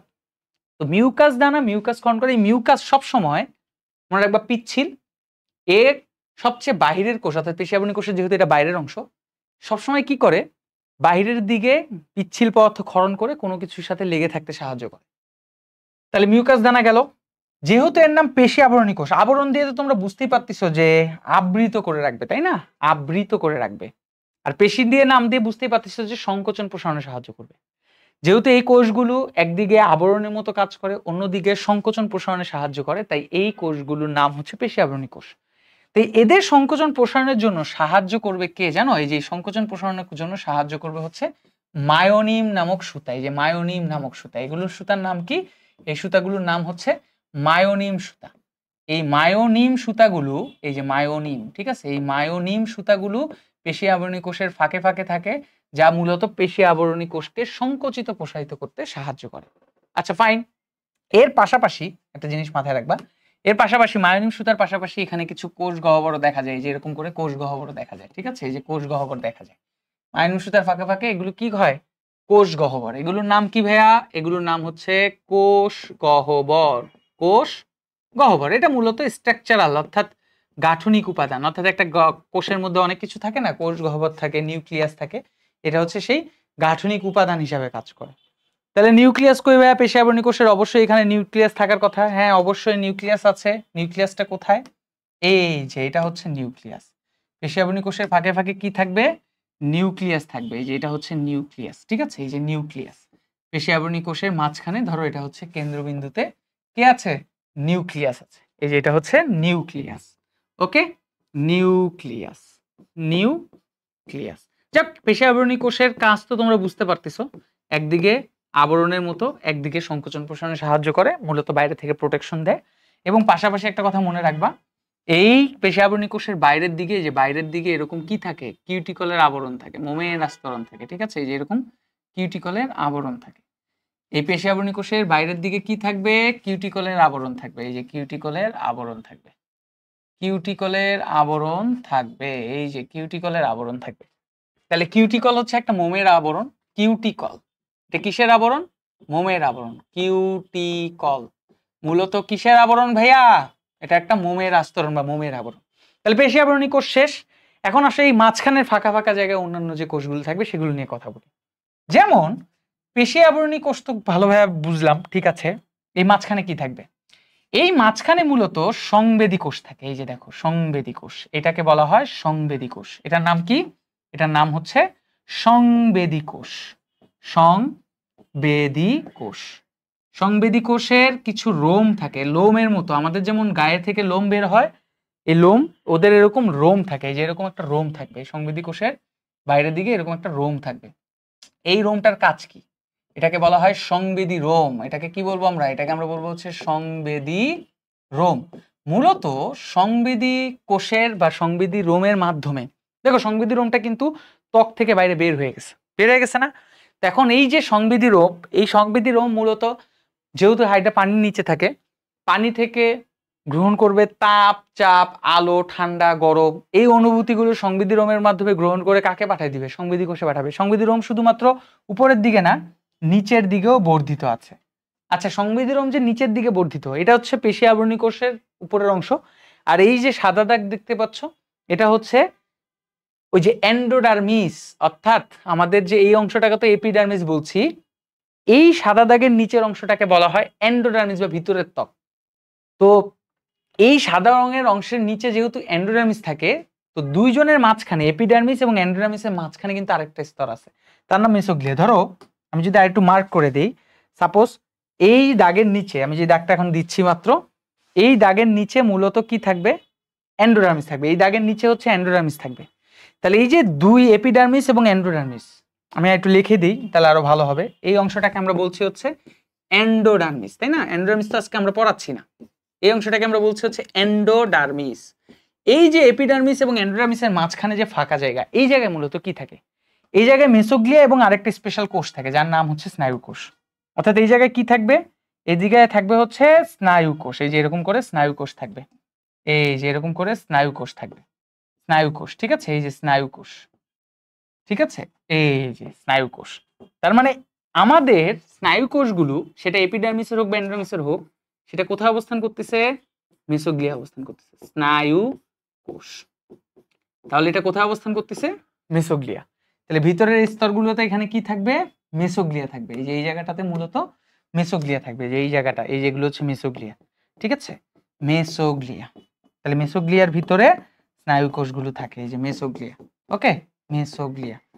ওকে, এই যে মেসোগ্লিয়া, এই অংশটাকে আমরা বলছি হচ্ছে মেসোগ্লিয়া। এটাকে আমরা কি বলবো, মেসোগ্লিয়া, মেসোগ্লিয়া। এই মেসোগ্লিয়ার ভিতরে কে থাকতেছে, স্নায়ু কোষ থাকতেছে। এখন প্রশ্ন হচ্ছে, সংবেদী কোষ বাইরে থেকে তাপ, চাপ, আলো যেগুলো গ্রহণ করে সেটা সরাসরি কাকে পাঠাচ্ছে, স্নায়ু কোষকে পাঠাচ্ছে। আর স্নায়ু কোষের অবস্থান কোথায়, এই যে দুই স্তরের মাঝখানে যে মেসোগ্লিয়া থাকে, সেই মেসোগ্লিয়ার মধ্যে এরা অবস্থান করে। সংবেদী কোষের চারপাশে, এখন প্রশ্ন, তোমাদের মনের মধ্যে একটা প্রশ্ন জাগতে পারে, সংবেদী কোষ তো ভাইয়া বাইরে থেকে তাপ, চাপ, আলো গ্রহণ করলো, সেটা স্নায়ু কোষকে দিল, এরপর স্নায়ু কোষ যখন সংবেদী কোষ থেকে তাপ, চাপ, আলো এই সকল তথ্যগুলো গ্রহণ করবে, এখন ধরো ধরো আমার এটা একটা গরম লোহা, আমি এখানে হাতে দিয়ে রাখছি, এই হাতে দেওয়ার কারণে আমার হাতের মধ্যে যে সংবেদী কোষ আছে, এই গরম অনুভূতিটা সংবেদী কোষের মাধ্যমে কোথায় পৌঁছাবে, মস্তিষ্কে। তারপরে মস্তিষ্ক কি ডিসিশন নিবে, যে এখানে কি রেখে দেওয়া দরকার নাকি হাতটাকে সরায় ফেলা দরকার, হাতটাকে সরায় ফেলা দরকার। তো ওদের তো মস্তিষ্ক নাই, ওদের তো ব্রেন নাই। তো সংবেদী কোষটা ঠিকই এরকম উদ্দীপনা নিয়ে আসে, নিয়ে এসে এটা স্নায়ু কোষকে দেয়। ভালো কথা, স্নায়ু কোষ ওই উদ্দীপনাকে বিশ্লেষণ করে এখন কি করা দরকার সেই ডিসিশনটা নিবে হচ্ছে স্নায়ু কোষ। কথা বুঝতে পারছো? তাহলে সংবেদী কোষ উদ্দীপনা গ্রহণ করে স্নায়ু কোষকে দিবে, আর স্নায়ু কোষ ওই উদ্দীপনাকে বিশ্লেষণ করে কি ডিসিশন নেওয়া প্রয়োজন, কি সিদ্ধান্ত নেওয়া প্রয়োজন, সেই সিদ্ধান্তটা গ্রহণ করবে। সংবেদী কোষের চারপাশে কি থাকবে দেখো, সংবেদী কোষের চারপাশে কিছু স্পেশাল কোষ থাকে এরকম, সংবেদী কোষের চারপাশে এগুলোকে বলা হয় ইন্টারস্টেশিয়াল কোষ। খুবই গুরুত্বপূর্ণ, খুবই গুরুত্বপূর্ণ। ইন্টারস্টেশিয়াল কোষ, এগুলোকে বলবো কি ইন্টারস্টেশিয়াল কোষ, খুবই গুরুত্বপূর্ণ কোষ, সবচেয়ে দামি কোষ, ঠিক আছে, ইন্টারস্টেশিয়াল কোষ। এই কোষগুলোকে কেন দামি বললাম? ওই যে আমরা মাঝখানে তোমাদেরকে বললাম না যে হাইড্রার দেহের কোনো অংশের ক্ষতস্থান পূরণ, হাইড্রার দেহের কোনো অংশ কেটে গেলে বা নতুন করে হাইড্রা যে পুনরুৎপত্তি ক্ষমতা দেখা দিচ্ছে, নতুন করে হাইড্রা তৈরি হচ্ছে, এই সব কিছু ইন্টারস্টিশিয়াল কোষ করে।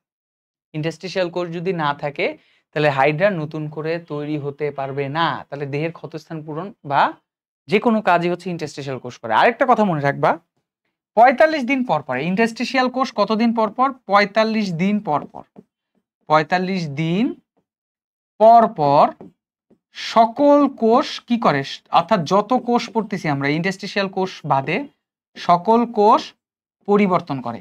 অর্থাৎ এই যে সংবেদী কোষ, স্নায়ু কোষ, পেশি আবরণী কোষ যা দেখতেছো, আরো কোষ বাকি আছে, সব কোষগুলো 45 দিন পর সে কি করে? রিপ্লেস করে। ইন্টারস্টিশিয়াল কোষ নিজেই রিপ্লেস করে দেয়। এই যে ইন্টারস্টিশিয়াল কোষ সকল কোষ কি করে থাকে? রিপ্লেস বা পরিবর্তন করে। এটার একটা ক্ষমতা, এই ক্ষমতার একটা নাম আছে, এই ক্ষমতার নাম আছে, এই স্পেশাল ক্ষমতার নাম কি জানো? এই স্পেশাল ক্ষমতার নাম হচ্ছে টটিপটেন্সি। এই ক্ষমতার নাম হচ্ছে টটিপটেন্সি, ঠিক আছে, টটিপটেন্সি, টটিপটেন্সি। তার মানে 45 দিন পর পর ইন্টারস্টিশিয়াল কোষ হাইড্রার দেহের সকল কোষ রিপ্লেস করে, নতুন করে আবার তৈরি করে, পুরাতন কোষগুলোকে বাদ দিয়ে নতুন কোষ তৈরি করে। এই ক্ষমতাটাকে বলা হয় ইন্টারস্টিশিয়াল কোষ, মানে এই ক্ষমতাটাকে বলা হয় টটিপটেন্সি। আচ্ছা, স্পেশালি এখানে আরেকটা কোষ থাকে, কি থাকে দেখো, স্পেশালি মেইনলি এখানে আরেকটা কোষ কি থাকবে? শিকারী অঙ্গ। এই যে এরকম করে শিকারী অঙ্গ থাকে, ঠিক আছে, এই যে এই জায়গাটা হচ্ছে একটা শিকারী অঙ্গ থাকে। এই শিকারী অঙ্গের নাম, এই যে এই শিকারী অঙ্গ, ঠিক আছে, এই শিকারী অঙ্গ, এই শিকারী অঙ্গের নাম হচ্ছে নিডোসাইট, যেটা নিয়ে আমরা একটু পরে এক্সপ্লেনেশন দিব। এটার নাম হচ্ছে নিডোসাইট, নিডোসাইট, যেটা হচ্ছে হাইড্রার মেইন শিকারী অঙ্গ। এর মাধ্যমে হচ্ছে হাইড্রা শিকার করে থাকে এবং এর চারপাশেও হাইড্রার কি থাকবে? ইন্টারস্টিশিয়াল কোষ থাকবে, ইন্টারস্টিশিয়াল কোষ থাকবে। মানে মোট কথা দুই পেশি আবরণী কোষের ফাঁকে ফাঁকে এরা ইন্টারস্টিশিয়াল কোষ থাকবেই, এবং দুই পেশি আবরণী কোষের ফাঁকে ফাঁকে কখনো সংবেদী কোষ, কখনো নিডোসাইট অবস্থান করবে। তাহলে নিডোসাইট মেইনলি ওদের শিকারী অঙ্গ। আর এই যে দেখতে পাচ্ছ পেশি আবরণী কোষের ভিতরে ভিতরে বিভিন্ন জায়গায় কি থাকতে পারে? পেশি আবরণী কোষের ভিতরে এই জায়গাগুলোতে, অর্থাৎ মিউকাস দানার নিচের দিকে আমাদের গ্রন্থি কোষ থাকতে পারে, এগুলোর নাম হচ্ছে গ্রন্থি কোষ। মিউকাস দানা যেমন মিউকাস ক্ষরণ করে, যে মিউকাস দানা, এই সাদা সাদা কোষগুলো তো ছিল মিউকাস, তাই না? মিউকাস দানা মিউকাস ক্ষরণ করে, যেমন মনে করো কি করে থাকে, তোমার হচ্ছে পিচ্ছিল পদার্থ ক্ষরণ করে কোনো হাইড্রার কোনো কিছুর সাথে লেগে থাকতে সাহায্য করে। ঠিক তেমনই যে গ্রন্থি কোষগুলো দেখতে পাচ্ছ পেশি আবরণী কোষে, এরাও তেমন পিচ্ছিল পদার্থ ক্ষরণ করে কোনো কিছুর সাথে লেগে থাকতে সাহায্য করে থাকে, পিচ্ছিল বানিয়ে রাখে। আর জনন কোষ স্পেশালি পেশি আবরণী কোষ থেকে ইন্টারস্টিশিয়াল কোষগুলো, এই ইন্টারস্টিশিয়াল কোষগুলো পেশি আবরণী কোষে যায় এবং বৃদ্ধিপ্রাপ্ত হয় এবং একটা নির্দিষ্ট সময় দেখা যায়। তাই তুমি এখানে চিত্রচিহ্নিত না করলেও কোনো সমস্যা নেই, কারণ জনন কোষ শুক্রাণু নির্মাণ বা জননাঙ্গে বা জনন প্রক্রিয়া, যৌন জনন প্রক্রিয়ায় সাহায্য করে। তাহলে আমরা এই যে হাইড্রায় দেখলাম, হাইড্রার পেশি আবরণী কোষ দেখলাম, ওদের মাঝখানে মাঝখানে কারা থাকে, কি থাকে না থাকে, স্নায়ু কোষ কোথায়, সংবেদী কোষ কোথায়, মেসোগ্লিয়া কি, সবকিছুর এক্সপ্লেনেশন তোমাদেরকে সুন্দর করে দিলাম। দেখো ভাইয়া বুঝাচ্ছে প্লাস আঁকছে, লিখছে, তিনটা জিনিস করা কিন্তু আসলেই টাফ। আমি যদি বুঝানোর সাথে সাথে লেখার সাথে সাথে এটা আঁকতে পারি, তাহলে তুমি কেন পরীক্ষা খাতায় আঁকতে পারবে না? এই জিনিসগুলো সুন্দর করে আঁকবা, পরীক্ষা খাতায় এঁকে এটার যদি এক্সপ্লেনেশন দরকার হয় আমার নোট থেকে পড়বা, যদি এক্সপ্লেনেশন না চাই চিহ্নিতকরণ সুন্দর করে পরীক্ষা খাতায় দিবা। সবগুলো চিহ্নিতকরণ খুবই ইম্পর্টেন্ট, এবং চিহ্নিতকরণগুলো দেওয়ার মাধ্যমে এটা কিন্তু 3-এ আসে, 3 নাম্বার এটা রাখবা। তাহলে কোন কোষ কি কাজ করতেছে, কি কি উপাদান আছে, সেগুলো আমার নোটের মধ্যে আছে, বইয়ের মধ্যেও আছে। যদি বই থেকে পড়তে হিবিজিবি লাগে তাহলে আমার নোট থেকে পড়ে নিও। তবে সবচেয়ে ইম্পর্টেন্ট হচ্ছে, পড়ার থেকে ইম্পর্টেন্ট হচ্ছে তোমার এই ছবিটা সুন্দর করে আঁকা। তুমি যদি ছবি আঁকতে পারো তাহলে মনে করবা যে তোমার অলরেডি একটা বড় প্রশ্নের অ্যান্সার শেষ। ওকে, এই গেল আমাদের এপিডার্মিসের কোষসমূহ। এখন আসো আমরা তোমাদের সাথে যে জিনিস নিয়ে আলোচনা করব তার নাম হচ্ছে শিকারী অঙ্গ নিউরোসাইটের গঠন। হাইড্রার এটা আমাদের সবচেয়ে গুরুত্বপূর্ণ, অর্থাৎ হাইড্রা পড়তে গেলে দুইটা টপিক কখনোই তুমি বাদ দিবা না। একটা হচ্ছে নিউরোসাইটের গঠন বা নিউরোসাইট নিয়ে রিলেটেড সবকিছু, অর্থাৎ এটা 3 নম্বরে আসবেই। এটা মনে করো আসবেই, তোমরা একটু পরে যখন ওই যে এক্সপ্লেনেশন দেখবা যে পরীক্ষার বোর্ড পরীক্ষা কি কি প্রশ্ন আসছে, তোমাদের এই জিনিসগুলো যখন আমি তোমাদেরকে দেখাবো, একটু পরে দেখাবো যে কোন কোন বোর্ডে কি রকম প্রশ্ন কতবার আসছে, তখন দেখতে পারবা। আরেকটা হচ্ছে চলন। এই দুটা জিনিস কখনোই বাদ দিবা না। এছাড়া আরো অনেক গুরুত্বপূর্ণ টপিক আছে, কিন্তু এই দুটো খুবই ইম্পর্টেন্ট এবং সবার শীর্ষে থাকবে নিউরোসাইটের গঠন। নিউরোসাইট একটা শিকারী অঙ্গ যেটা পেশি আবরণী কোষের মধ্যে থাকে, তোমরা একটু আগে দেখেছো। তো এইটারও দুইটা ছবি আছে, বইয়ের মধ্যে দেখবা দুইটা খুব সুন্দর ছবি আছে, এর মধ্যে যে কোনো একটা ছবি তুমি আঁকবা। আমার কাছে যে ছবিটা ভালো লাগে আমি তোমাদেরকে সেটা এঁকে দেখাচ্ছি, যে নিউরোসাইটের গঠন বা কিরকম ভাবে তোমরা এটা আসলে আঁকবা। তো মেইনলি এই যে হাইড্রার নিউরোসাইটের যে গঠনটা, এটা একটা থলির মধ্যে থাকে। এই অংশটাকে আমরা বলে থাকি, এই অংশটাকে আমরা কি বলি, এই অংশটাকে আমরা বলে থাকি, পুরোটাকে বলে থাকি নিউরোসাইট। নিউরোসাইটের এই উঁচা অংশে অর্থাৎ এই জায়গায় একটা জিনিস থাকবে। আচ্ছা, এগুলো আগে আমরা এঁকে নিই, তারপরে তোমাদেরকে এক্সপ্লেনেশন দিচ্ছি। পাশাপাশি এই জায়গায় অর্থাৎ এই গোল অংশের মধ্যে, এই গোল অংশের মধ্যে একটা স্ফীত অংশ থাকে, যে স্ফীত অংশ থাকে, এই স্ফীত অংশ থেকে আবার একটা সুতা বা রশ্মি, মানে সূত্রক বা রশ্মিকা বের হয়ে যায়। এটা আর একটু সুন্দর করে যদি আঁকা যায়, ধরো আমি যদি আরেকটা ছবি আঁকি, ধরো শিকারী অঙ্গ যেহেতু এটা, তো শিকারী অঙ্গের ক্ষেত্রে এই অংশটার মধ্যে এই রকম বাটের মতো একটা অংশ থাকে, ঠিক আছে, বাটের মতো অংশ থাকে। এটাও খুব সুন্দর করে তোমাদের ছবি আঁকা প্র্যাকটিস করতে হবে। ওকে, ছবি আঁকা প্র্যাকটিস করতে হবে। ওকে, এবং এর ভিতরে যে পেঁচানো সূত্র থাকবে। ওকে, ফাইন। এখন একটা জিনিস খেয়াল করো, এটার নাম হচ্ছে অপারকুলাম। এটা কি? এটা হচ্ছে অপারকুলাম ঢাকনা। ওকে, অপারকুলাম ঢাকনা। ওকে, ফাইন। এটা একটু ডাবল করে হবে এবং এর ভিতরে অসংখ্য কোষ থাকবে, ধরো পেশিতন্তু বা লেসো থাকে, এবং সেই সাথে অন্যান্য যে অংশগুলো অর্থাৎ এর ভিতরে নিউক্লিয়াস, সাইটোপ্লাজম, এই গঠনগুলো এর মধ্যে দেখা যায়। ওকে, খেয়াল কর, এই যে হাইড্রার এর পুরো অংশটার নাম হচ্ছে নিডোসাইট, পুরোটাকে আমরা বলবো হচ্ছে নিডোসাইট। তো নিডোসাইটের মধ্যে এই যে গঠনগুলো আছে, এই গঠনের মধ্যে এই অংশটাকে আমরা প্রথমে যদি বলি, প্রথমে এটার নাম হচ্ছে নিডোসিল। আচ্ছা, এটাকে কি বলছে? এটাকে বলছে হচ্ছে নিডোসিল। নিডোসিল, ঠিক আছে। আমরা প্রথমে তোমাদেরকে নিডোসিল নিয়ে এক্সপ্লেনেশন দিব না, প্রথমে আমি তোমাদেরকে আরেকটা এক্সপ্লেনেশন দিই। প্রথমে আমরা বলবো আবরণ নিয়ে, অর্থাৎ এর আবরণ কেমন হয়। তোমরা অলরেডি দেখতেই পাচ্ছ এই যে হাইড্রার, এটাকে আবরণ বলা হচ্ছে, এটা হচ্ছে আবরণ। এই আবরণ মূলত 2 স্তর বিশিষ্ট হয়। কয় স্তর বিশিষ্ট হয়? দ্বিস্তর, দ্বিস্তর হয়।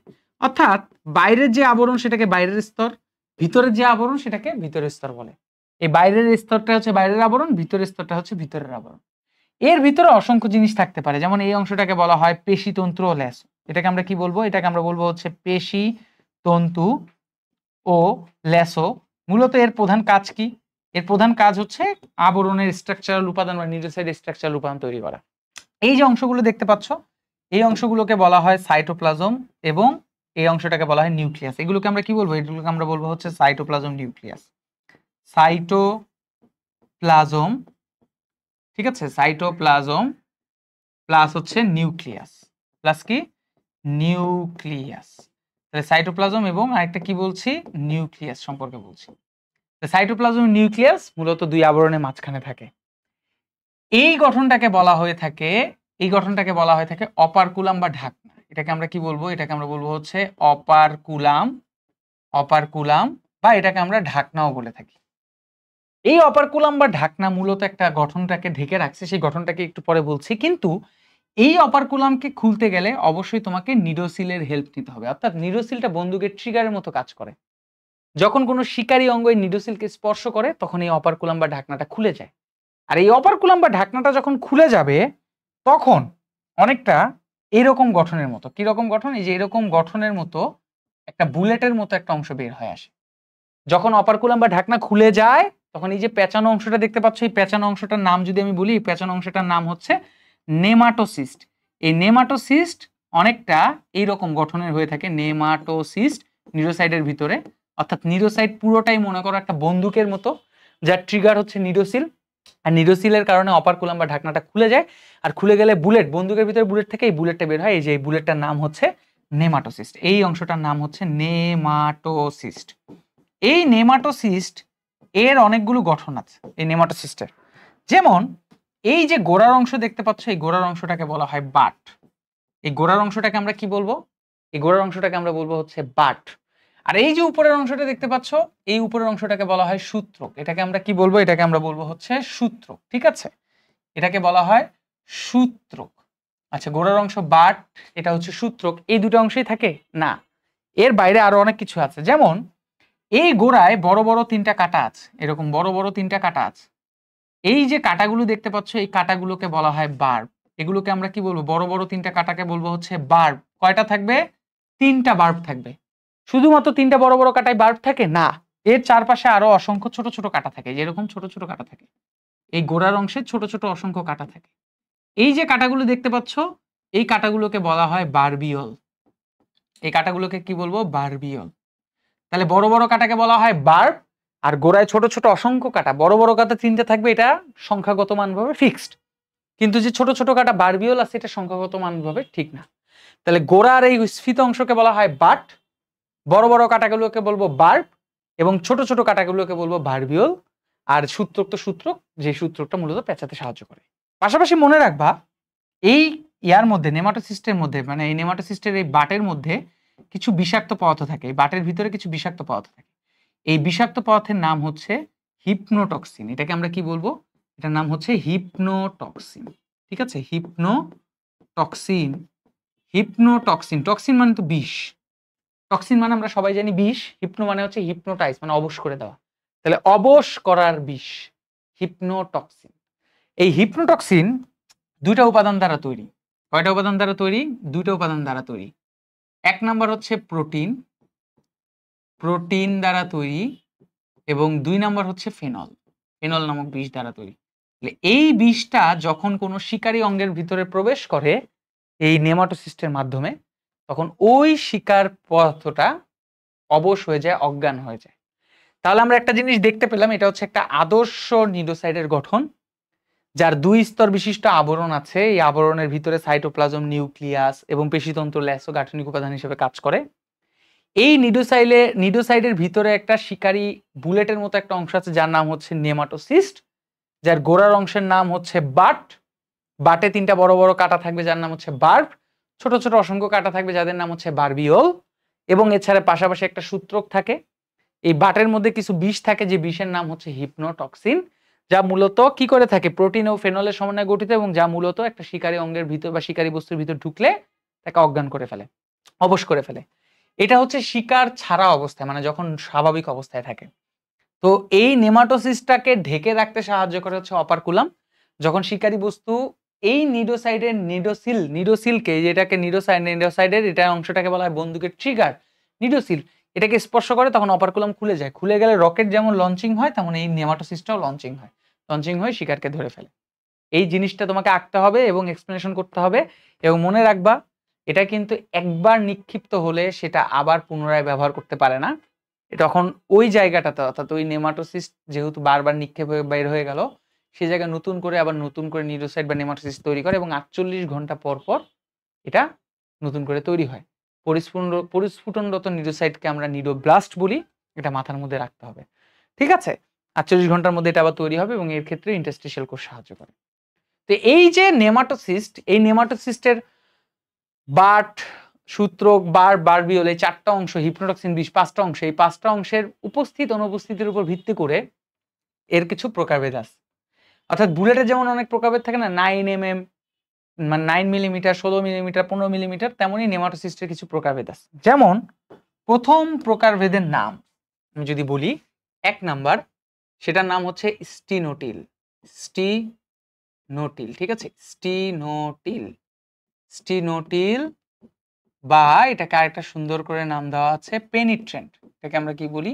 এটাকে আমরা বলি হচ্ছে পেনিট্রেন্ট। ঠিক আছে, স্টিনোটিল বা পেনিট্রেন্ট। স্টিনোটিল বা পেনিট্রেন্ট, এই যে পেনিট্রেন্ট, এই পেনিট্রেন্ট মানে কি? কোনো কিছুকে ছিদ্র করে ঢুকিয়ে ফেলা বা কোনো জায়গায় একেবারে পুশ করে দেওয়া। স্টিনোটিল বা পেনিট্রেন্টের ক্ষেত্রে কেমন হয় দেখো, আমরা একটু আগে তোমাদেরকে একে দেখালাম না, যে এটা হচ্ছে বাট, তারপরে এটা হচ্ছে ধরো হচ্ছে সূত্রক। ঠিক আছে, এটা হচ্ছে সূত্রক। এবং তোমরা একটু আগে বললা যে ভাইয়া এদের গোড়ায় বড় বড় তিনটা কাটা বার্ব, ঠিক আছে, 3টা কাটা বার্ব এবং অসংখ্য ছোট ছোট কাটা থাকবে, অসংখ্য ছোট ছোট কি থাকবে, কাটা থাকবে, যেগুলোকে বলা হয় বারবিওল এবং হিপনোটক্সিন বিষ। অর্থাৎ একটু আগে তোমাদেরকে যা যা বলছি সেই সব কিছু এর মধ্যে দেখা যাবে। অর্থাৎ এই জন্য এটাকে বলা হয়, এটাকে কি বলবো জানো, এটাকে বলা হয় আদর্শ নেমাটোসিস্ট। আদর্শ নেমাটোসিস্ট, ঠিক আছে, আদর্শ নেমাটোসিস্ট। ওকে, এটাকে আদর্শ নেমাটোসিস্ট কেন বলছি, কারণ এর ভিতরে আমরা একটু আগে যা যা দেখেছিলাম বারবিওল সূত্রক সবকিছু থাকে। তার মানে আমরা এখানে বলতে পারি যে বাট মানে গোড়ার অংশ বাট, বাট আছে, বাট কি আছে। তারপরে হচ্ছে সূত্রক, এর মধ্যে কি সূত্রক আছে, হ্যাঁ এর মধ্যে সূত্রকও আছে। 3 নাম্বার হচ্ছে বড় বড় কাটা বার্ব, বড় বড় কাটা 3টা কাটা বার্ব আছে, আছে। ছোট ছোট কাটা বারবিওল, ছোট ছোট অসংখ্য গোড়ায় কাটা থাকবে হচ্ছে বারবিওল, এগুলো কি আছে, হ্যাঁ আছে।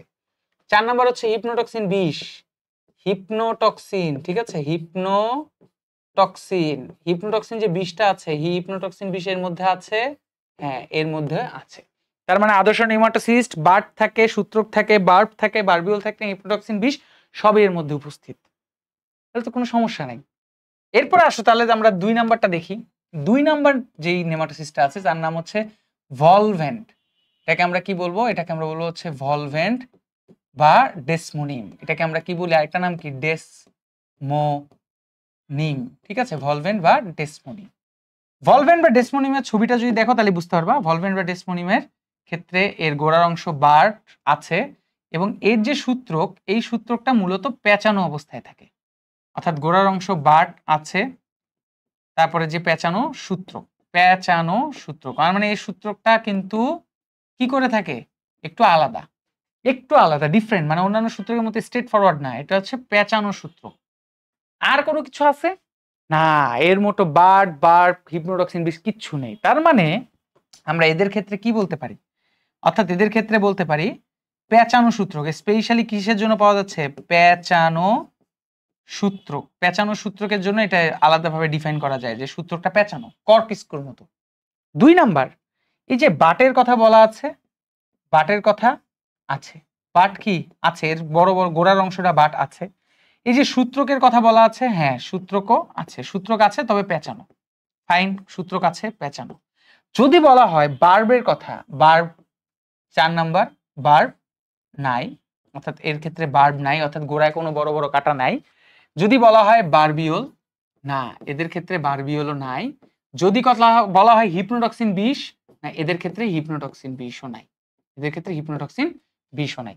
তার মানে বুঝতে পারছো যে ভলভেন্ট বা ডেসমোনিমের ক্ষেত্রে শুধুমাত্র পেঁচানো সূত্রক, বার্ব সূত্রক দুটেই আছে, সূত্রটা স্পেশালি পেঁচানো, বাকি 3টা অংশ নেই।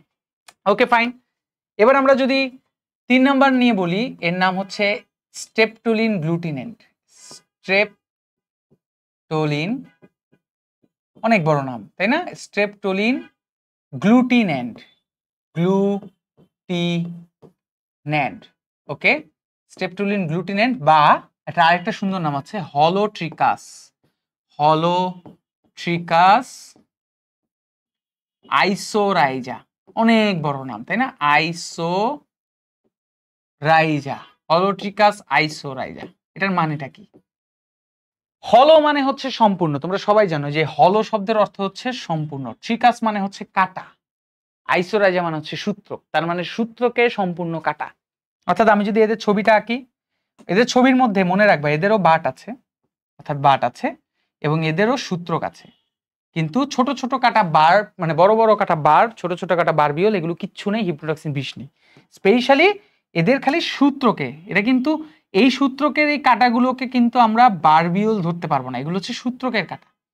তোমাদের মনের মধ্যে অনেকে প্রশ্ন জাগতে পারে যে ধরেন ভাইয়া এইখানের এই ছোট ছোট কাটাগুলোকে আপনি বারবিওল বলছেন তাই না, বারবিওল, ওকে ফাইন, এটাকে আপনি বারবিওল বলছেন, তো এরও তো বারবিওল আছে, আপনি এটার বারবিওল বললে এটার বারবিওল কেন বলছেন না? দেখো বারবিওল সবসময় গোড়ায় থাকে, অর্থাৎ এই যে স্ফীত অংশ বাট, এই বাটের যে উপরে যে কাটাগুলো বার্ব, আর বার্বের উপরে থাকে হচ্ছে বারবিওল, সূত্রকে না কিন্তু। কিন্তু এইটার কথা যদি বলা হয় স্টেপটুলিন, গ্লুটিনিন বা হলোট্রিকাস, এর সূত্রকে মূলত কাটা। এর কিন্তু এটাকে বারবিউল বলা যাবে না, এগুলোকে ছোট ছোট কাটা বলা যাবে না। এটা সূত্রকের কাটা, এটা কিন্তু সূত্রকের কাটা না। কথা কি বুঝাইতে পারছি? তাহলে সূত্রকে কাটা থাকবে, স্পেশালি এটা মাথায় রাখতে হবে। এটার ক্ষেত্রে কি সূত্রকে কাটা থাকবে, ওকে, সূত্রকে কাটা থাকবে। তার মানে আমরা 1 নম্বরে বলতে পারি সূত্রক কাটাযুক্ত। স্পেশালি এদের কি হয়, সূত্রক কাটাযুক্ত, ওকে, সূত্রক কাটাযুক্ত। 2 নাম্বার যদি বলা হয়ে থাকে বাট আছে, হ্যাঁ আছে। যদি বলা হয় যে 3 নাম্বার সূত্রক আছে, হ্যাঁ 3 নাম্বার সূত্রক আছে। যদি বলা হয় বাকিগুলো, অর্থাৎ 4 নাম্বার, 5 নাম্বার এবং 6 নাম্বার, 4, 5 এবং 6, ঠিক আছে। যদি বলা হয় 4, 5 অর্থাৎ বার, বড় বড় কাটা, ছোট ছোট কাটা, বারবিউল, হিপনোটক্সিন, এগুলো কি আছে? না, এগুলো হচ্ছে নাই। এগুলোর ক্ষেত্রে আমরা কি লিখবো? নাই, ঠিক আছে, নাই। এটা মাথায় রাখতে হবে, নাই। বড় বড় কাটা, ছোট ছোট কাটা, হিপনোটক্সিন বিষ কোনো কিছুই এদের মধ্যে দেখা যায় না। লাস্ট ওয়ান, স্টেপটুলিন, গ্লুটিনিন বা হলোট্রিকাস আইসোরাইজার পরে আমাদের 4 নাম্বার যেটা আছে, এর নাম কি? এর নাম হচ্ছে এস্টেরিওলিন। এটা ছিল স্টেপটুলিন, এটা হচ্ছে এস্টেরিওলিন। স্টেরিওলিন, গ্লুটিনেন্ট, স্টেরিওলিন, গ্লুটিনেন্ট, স্টেরিওলিন, গ্লুটিনেন্ট, বা এটার নাম হচ্ছে অ্যাট্রিকাস। অ্যাট্রিকাস, অ্যাট্রিকাস মানে তো বুঝতেই পারতেছো, এ মানে তো নাই, ট্রিকাস মানে কাটা। অ্যাট্রিকাস আইসোরাইজা, অর্থাৎ এর দেহে কোনো কাটা নাই। আইসোরাইজা অর্থাৎ সূত্রকে কোনো কাটা নেই। এবং স্পেশালি এই নেমাটোসিস্টের মধ্যে সবচেয়ে ক্ষুদ্রতম নেমাটোসিস্ট হচ্ছে এটা। অর্থাৎ এটা ছবি যদি তুমি দেখো, এটা ছবি যদি তোমাদেরকে একটু দেখাই, দেখো এটার ছবিটা হচ্ছে সবচেয়ে সিম্পল, অর্থাৎ একটা ছোট্ট গোড়ার বাট আছে এবং একটা সূত্রক আছে, আর কিচ্ছু নেই। তার মানে এটা হচ্ছে জাস্ট বাট থাকে আর সূত্র থেকে, গোড়ার অংশ বাট এবং সূত্র থেকে, আর কিচ্ছু থাকবে না। তাহলে এটার ক্ষেত্রে যদি আপনার এক্সপ্লেনেশন দেন, মানে আপনার কি কি জিনিস আছে না এগুলো যদি বলেন, তাহলে কেমন হতে পারে চলেন দেখি। Okay fine. এগুলোর ক্ষেত্রে যেমন দেখেন, এগুলোর ক্ষেত্রে কি কি জিনিস আছে, কি কি জিনিস নাই। ওকে, কি কালার দিয়ে লিখতে পারি? আচ্ছা, এই কালার দিয়ে লিখি। Okay fine. দেখেন, খেয়াল করেন, 1 নাম্বার সূত্রক আছে বা সবচেয়ে ক্ষুদ্রতম নেমাটোসিস্ট, এটাও বলতে পারি সবচেয়ে ক্ষুদ্রতম নেমাটোসিস্ট। 2 নাম্বার বাট আছে, ঠিক আছে, বাট মানে গোড়ার অংশ আছে। 3 নাম্বার সূত্রক আছে, সূত্রক আছে তবে কাটাযুক্ত না, সূত্রক আছে। 4 নাম্বার হচ্ছে বড় বড় কাটা বার নাই, ঠিক আছে। 5 নাম্বার হচ্ছে ছোট ছোট কাটা বারবিউল নাই। 6 নাম্বার, 6 নাম্বারটা কি ছিল? 6 নাম্বার হচ্ছে হিপনোটক্সিন বিষ নাই। ওকে, তাহলে একটা জিনিস খেয়াল করছেন, আমরা এখানে 4টা ধরনের নেমাটোসিস্ট আপনাদেরকে এক্সপ্লেনেশন দিলাম। 4 ধরনের নেমাটোসিস্টের মধ্যে আপনার স্টিনোটিল বা পেনিট্র্যান্ট, এটা আদর্শ নেমাটোসিস্ট, মানে একটা নেমাটোসিস্টে যা যা থাকার কথা, বারবিউল, হিপনোটক্সিন বিষ, যে এটা গোড়ার অংশটাকে বলা হচ্ছে বাট, বড় বড় কাটা হচ্ছে বারবিউল, তারপরে হিপনোটক্সিন বিষ, হিপনোটক্সিন যে বিষটা থাকার কথা, এই হিপনোটক্সিন বিষ, হিপনোটক্সিন, ঠিক আছে, হিপনোটক্সিন বিষ, এই হিপনোটক্সিন বিষও আছে, এবং সেই সাথে সূত্রক থাকার কথা, সূত্রক আছে, এই যে সূত্রক আছে। তার মানে এর মধ্যে সব আছে। জাস্ট স্টেপটুলিন, গ্লুটিনিন বা স্টিনোটিল বা থেকে যত সামনের দিকে আগাচ্ছি, ভলভেন বা ডেসমোনিম, স্টেপটুলিন, গ্লুটিনিন বা হলোট্রিকাস আইসোরাইজা, স্টেরিওলিন, গ্লুটিনিন বা অ্যাট্রিকাস আইসোরাইজা, এদের ক্ষেত্রে সবার মধ্যে এই তিনটার মধ্যে ভলভেন, স্টেপটুলিন আর স্টেরিওলিন, এই তিনটার মধ্যে দুটা জিনিস কমন। বড় বড় প্রশস্ত অংশ, বাট আছে, সূত্রক আছে, বাট আছে, সূত্রক আছে, বাট আছে, সূত্রক আছে। বা তিনটার মধ্যে পার্থক্যটা কি? এর সূত্রক পেঁচানো, এর সূত্র কাটাযুক্ত, এর সূত্র কাটাবিহীন, এটাই পার্থক্য। আর এটা তো আদর্শ, এটা থাকা উচিত। এখন মনে রাখবেন, বিজ্ঞানী ভার্নার, এই বিজ্ঞানীর নামটা কি? বিজ্ঞানী হচ্ছে ভার্নার, তিনি এই নেমাটোসিস্টটা আবিষ্কার করেছেন, ঠিক আছে। ভার্নার, বিজ্ঞানী ভার্নার, তিনি এই নেমাটোসিস্টটা আবিষ্কার করেছেন। কিন্তু তিনি যখন আবিষ্কার করেছে বিজ্ঞানী ভার্নার, তিনি মূলত নেমাটোসিস্ট আবিষ্কার করেছিল নিডোসাইডের মধ্যে। কার মধ্যে? নিডোসাইড যে পর্ব আছে, সেই নিডোসাইড প্রাণীর মধ্যে আবিষ্কার করেছিল। নিডোসাইড প্রাণীর মধ্যে তিনি টোটাল 23 প্রকার নেমাটোসিস্ট দেখতে পেয়েছিলেন। নিডোসাইড প্রাণীর মধ্যে কত প্রকার? 23 প্রকার, কিন্তু হাইড্রার মধ্যে তিনি মূলত 4 প্রকার দেখতে পেরেছেন। কত প্রকার? 4 প্রকার। আর এই 4 প্রকারেই আপনাদের এক্সপ্লেনেশন দিলাম। তার মানে যদি জিজ্ঞেস করা হয় নিডারিয়া পর্বের প্রাণীদের মধ্যে কত প্রকার নেমাটোসিস পাওয়া যায়, তাহলে অ্যান্সার হবে 23। যদি জিজ্ঞেস করা হয় হাইড্রার মধ্যে কয় ধরনের নেমাটোসিস দেখা যায়, তাহলে অ্যান্সার হবে 4। স্পেশালি আদর্শ কোনটা? স্টিনোটিল বা পেনিট্রেন্ট। সবচেয়ে ক্ষুদ্রতম কোনটা? স্টেরিওলিন, গ্লুটেন বা অ্যাট্রিকাস আইসোরাইজা। পেঁচানো সূত্রকার? ভলভেন্ট বা ডেসমোনিম। সূত্রক কাঁটাযুক্ত কার? স্টেপটুলিন, গ্লুটেন বা হলোট্রিকাস আইসোরাইজা। তারপরে হিপ্নোটক্সিন বিষ থাকে কার? শুধুমাত্র স্টেরিওলিন, গ্লুটিনিন। সবার মধ্যে সূত্রক আর বাট মানে গোড়ার অংশ কমন, কিন্তু বাকি তিনটার মধ্যে বড় বড় কাটা বাট, ছোট ছোট কাটা বারবিউল এবং হিপ্নোটক্সিন বিষ নাই। কথা কি বুঝতে পারছেন? এখন আপনাকে যদি জিজ্ঞেস করা হয় কমন সেন্স, আপনারা কমন সেন্স খাটে অ্যান্সার দেন।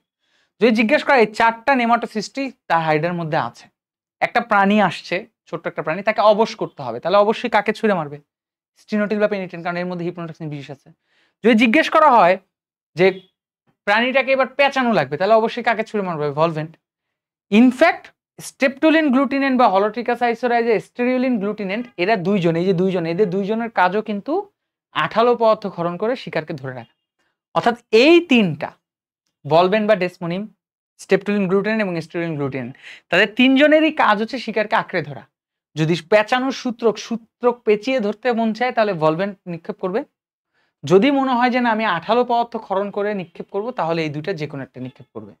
ইনফ্যাক্ট শুধুমাত্র এই নেমাটোসিস্ট শুধুমাত্র যে তাদের শিকারের ক্ষেত্রে ব্যবহার করবে তা কিন্তু না, ওরা চলতে গেলেও ওরা এই নেমাটোসিস্টগুলো বিভিন্নভাবে ব্যবহার করে থাকে।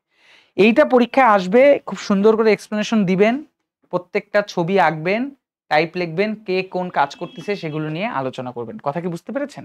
এগুলো কিন্তু খুবই খুবই গুরুত্বপূর্ণ।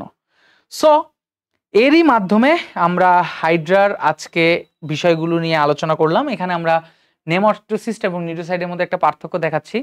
যেমন নিডোসাইট নিডারিয়া পর্বে অন্তর্ভুক্ত, এপিডার্মিসের মধ্যে থাকে, আর নেমাটোসিস নিউরোসাইটের ভিতরে থাকে। নিডোসাইট দ্বিস্তর বিশিষ্ট হয়, নেমাটোসিস ফাঁপা সূত্রক থাকে। নিডোসাইটের ভিতরে সজীব প্লাজমা মেমব্রেন দিয়ে গঠিত, নেমাটোসিস নির্জীব প্লাজমা মেমব্রেন দ্বারা গঠিত। নিডোসাইটের কোনো প্রকারভেদ নাই, কিন্তু নেমাটোসিস্টের 4টা প্রকারভেদ আছে। নেমাটোসিস্ট মানে নিডোসাইট মূলত কাকে ধারণ করে? নেমাটোসিস্টকে ধারণ করে। আর নেমাটোসিস্ট হচ্ছে শিকার ধরা আত্মরক্ষা চালনায় সাহায্য করে। এটা পরীক্ষা আসতে পারে 2 নম্বরের জন্য, এটা একবার দেখে নিবেন, ঠিক আছে? নিডোসাইট এবং নেমাটোসিস্টের মধ্যে পার্থক্য। সো আজকের ক্লাসে আমাদের বেসিক পড়ানো শেষ। আমাদের এই জিনিসগুলো আপনাদেরকে সব এক্সপ্লেনেশন দেখাই দিলাম, কিভাবে কি কোন জিনিসগুলো হয়।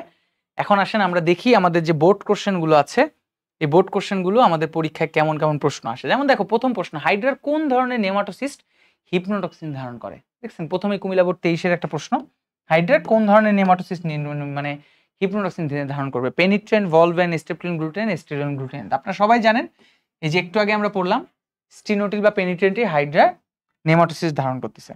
2 নম্বর প্রশ্ন দেখি, যশোর বোর্ড 2023-এর প্রশ্ন, কোন প্রাণীতে টটিপটেন্ট ধরনের কোষ থাকে? টটিপটেন্ট মানে কি? ওই যে 45 দিন অন্তর অন্তর প্রত্যেকটা কোষ তার মানে কি বলা হয়, পরিবর্তন করে নতুন কোষ রিপ্লেস করে দেওয়ার যে ক্ষমতা। যশোর বোর্ড 23-এর প্রশ্ন, এটা মূলত হাইড্রার মধ্যেই থাকে, বাকিগুলো প্রাণীর মধ্যে টটিপটেন্সি ক্ষমতাটা থাকবে না।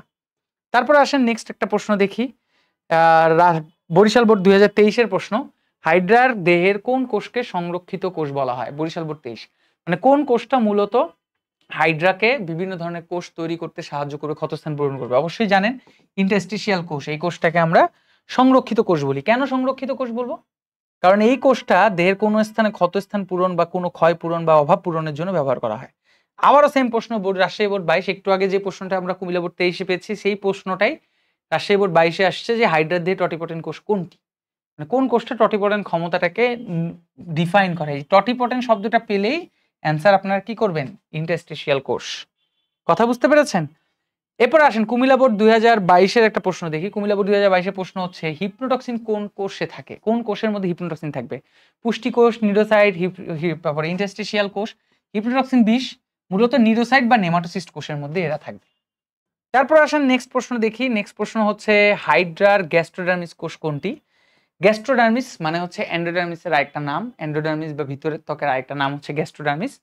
যশোর বোর্ড 22-এর প্রশ্ন, নিউরোসাইট, জনন কোষ, পুষ্টি কোষ, প্যারাটাল কোষ। মূলত নিউরোসাইট আর জনন কোষ এপিডার্মিস বা বহিত্বকে পাওয়া যায়, আর প্যারাইটাল কোষগুলো হাইড্রার মধ্যে নেই, তার মানে একমাত্র পুষ্টি কোষটা হচ্ছে এন্ডোডার্মিস বা গ্যাস্ট্রোডার্মিসের মধ্যে থাকে। এন্ডোডার্মিস আর একটা নাম গ্যাস্ট্রোডার্মিস কেন জানো? কারণ এন্ডোডার্মিস মূলত, গ্যাস্ট্রো মানে হচ্ছে খাবার পরিপাক, খাবার পরিপাক।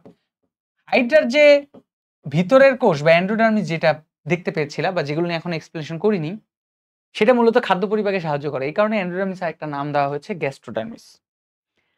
ওকে, নেক্সট প্রশ্ন হচ্ছে বরিশাল বোর্ড 2022-এর প্রশ্ন। কোষ হাইড্রার জননাঙ্গ, কোন কোষ আছে, কোন কোষ হাইড্রার জননাঙ্গ সৃষ্টি করে? মেইনলি মনে রাখবা, যে কোনো কিছু সৃষ্টি করতে মূলত ইন্টারস্টেশিয়াল কোষই ভূমিকা পালন করে। জননাঙ্গ তৈরি বলো, মুকুল তৈরি বলো, ক্ষতস্থান বলো, পূর্ণ উৎপত্তি ক্ষমতা বলো, যে কোনো ক্ষমতায় হচ্ছে হাইড্রার ইন্টারস্টেশিয়াল কোষ করে থাকে।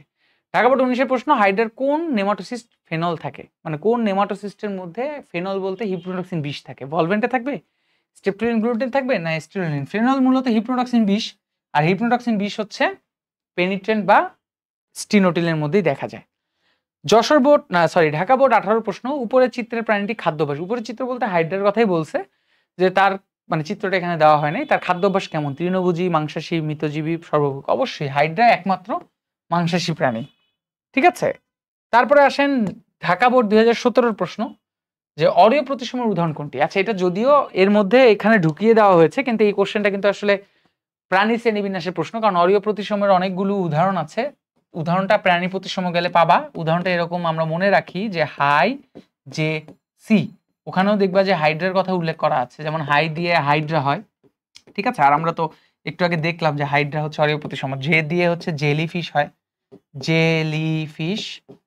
আর সি দিয়ে হচ্ছে তোমার সি অ্যানিমন। সি দিয়ে কি? C anemone. এটা হচ্ছে ফার্স্ট অধ্যায়, অর্থাৎ প্রাণী শ্রেণীবিন্যাস যে অধ্যায়টা আছে, এই অধ্যায়ের প্রশ্ন, যাকে এর মধ্যে ঢুকিয়ে দেওয়া হয়েছে। আচ্ছা, নেক্সট প্রশ্ন, নিডোসাইটের কোষ কোথায় পাওয়া যায়? রাজশাহী বোর্ড 17 প্রশ্ন। নিডোসাইট কোষ একমাত্র হাইড্রায় পাওয়া যাবে, সেটা তো আমরা জানি। যেহেতু এই প্রশ্নগুলো বোর্ডের প্রশ্ন, একটা সময় তো পুরা বইয়ের পরীক্ষা হতো, তাই এইভাবে মিক্স করে আসলে প্রশ্ন দেওয়া হয়েছে যে নিডোসাইট কোষ কোথায় দেখা যায়। চলো আমরা বিশ্ববিদ্যালয়ের প্রশ্ন দেখি। বিশ্ববিদ্যালয়ের প্রশ্নের মধ্যে প্রথম প্রশ্ন আছে, বাংলাদেশে হাইড্রার কোন প্রজাতি বেশি পাওয়া যায়? জাহাঙ্গীরনগর বিশ্ববিদ্যালয় 19-20, হাইড্রা অলিগাক্টিস, ভিরিডিজমা, ভলগারিস, টেট্রিকিস।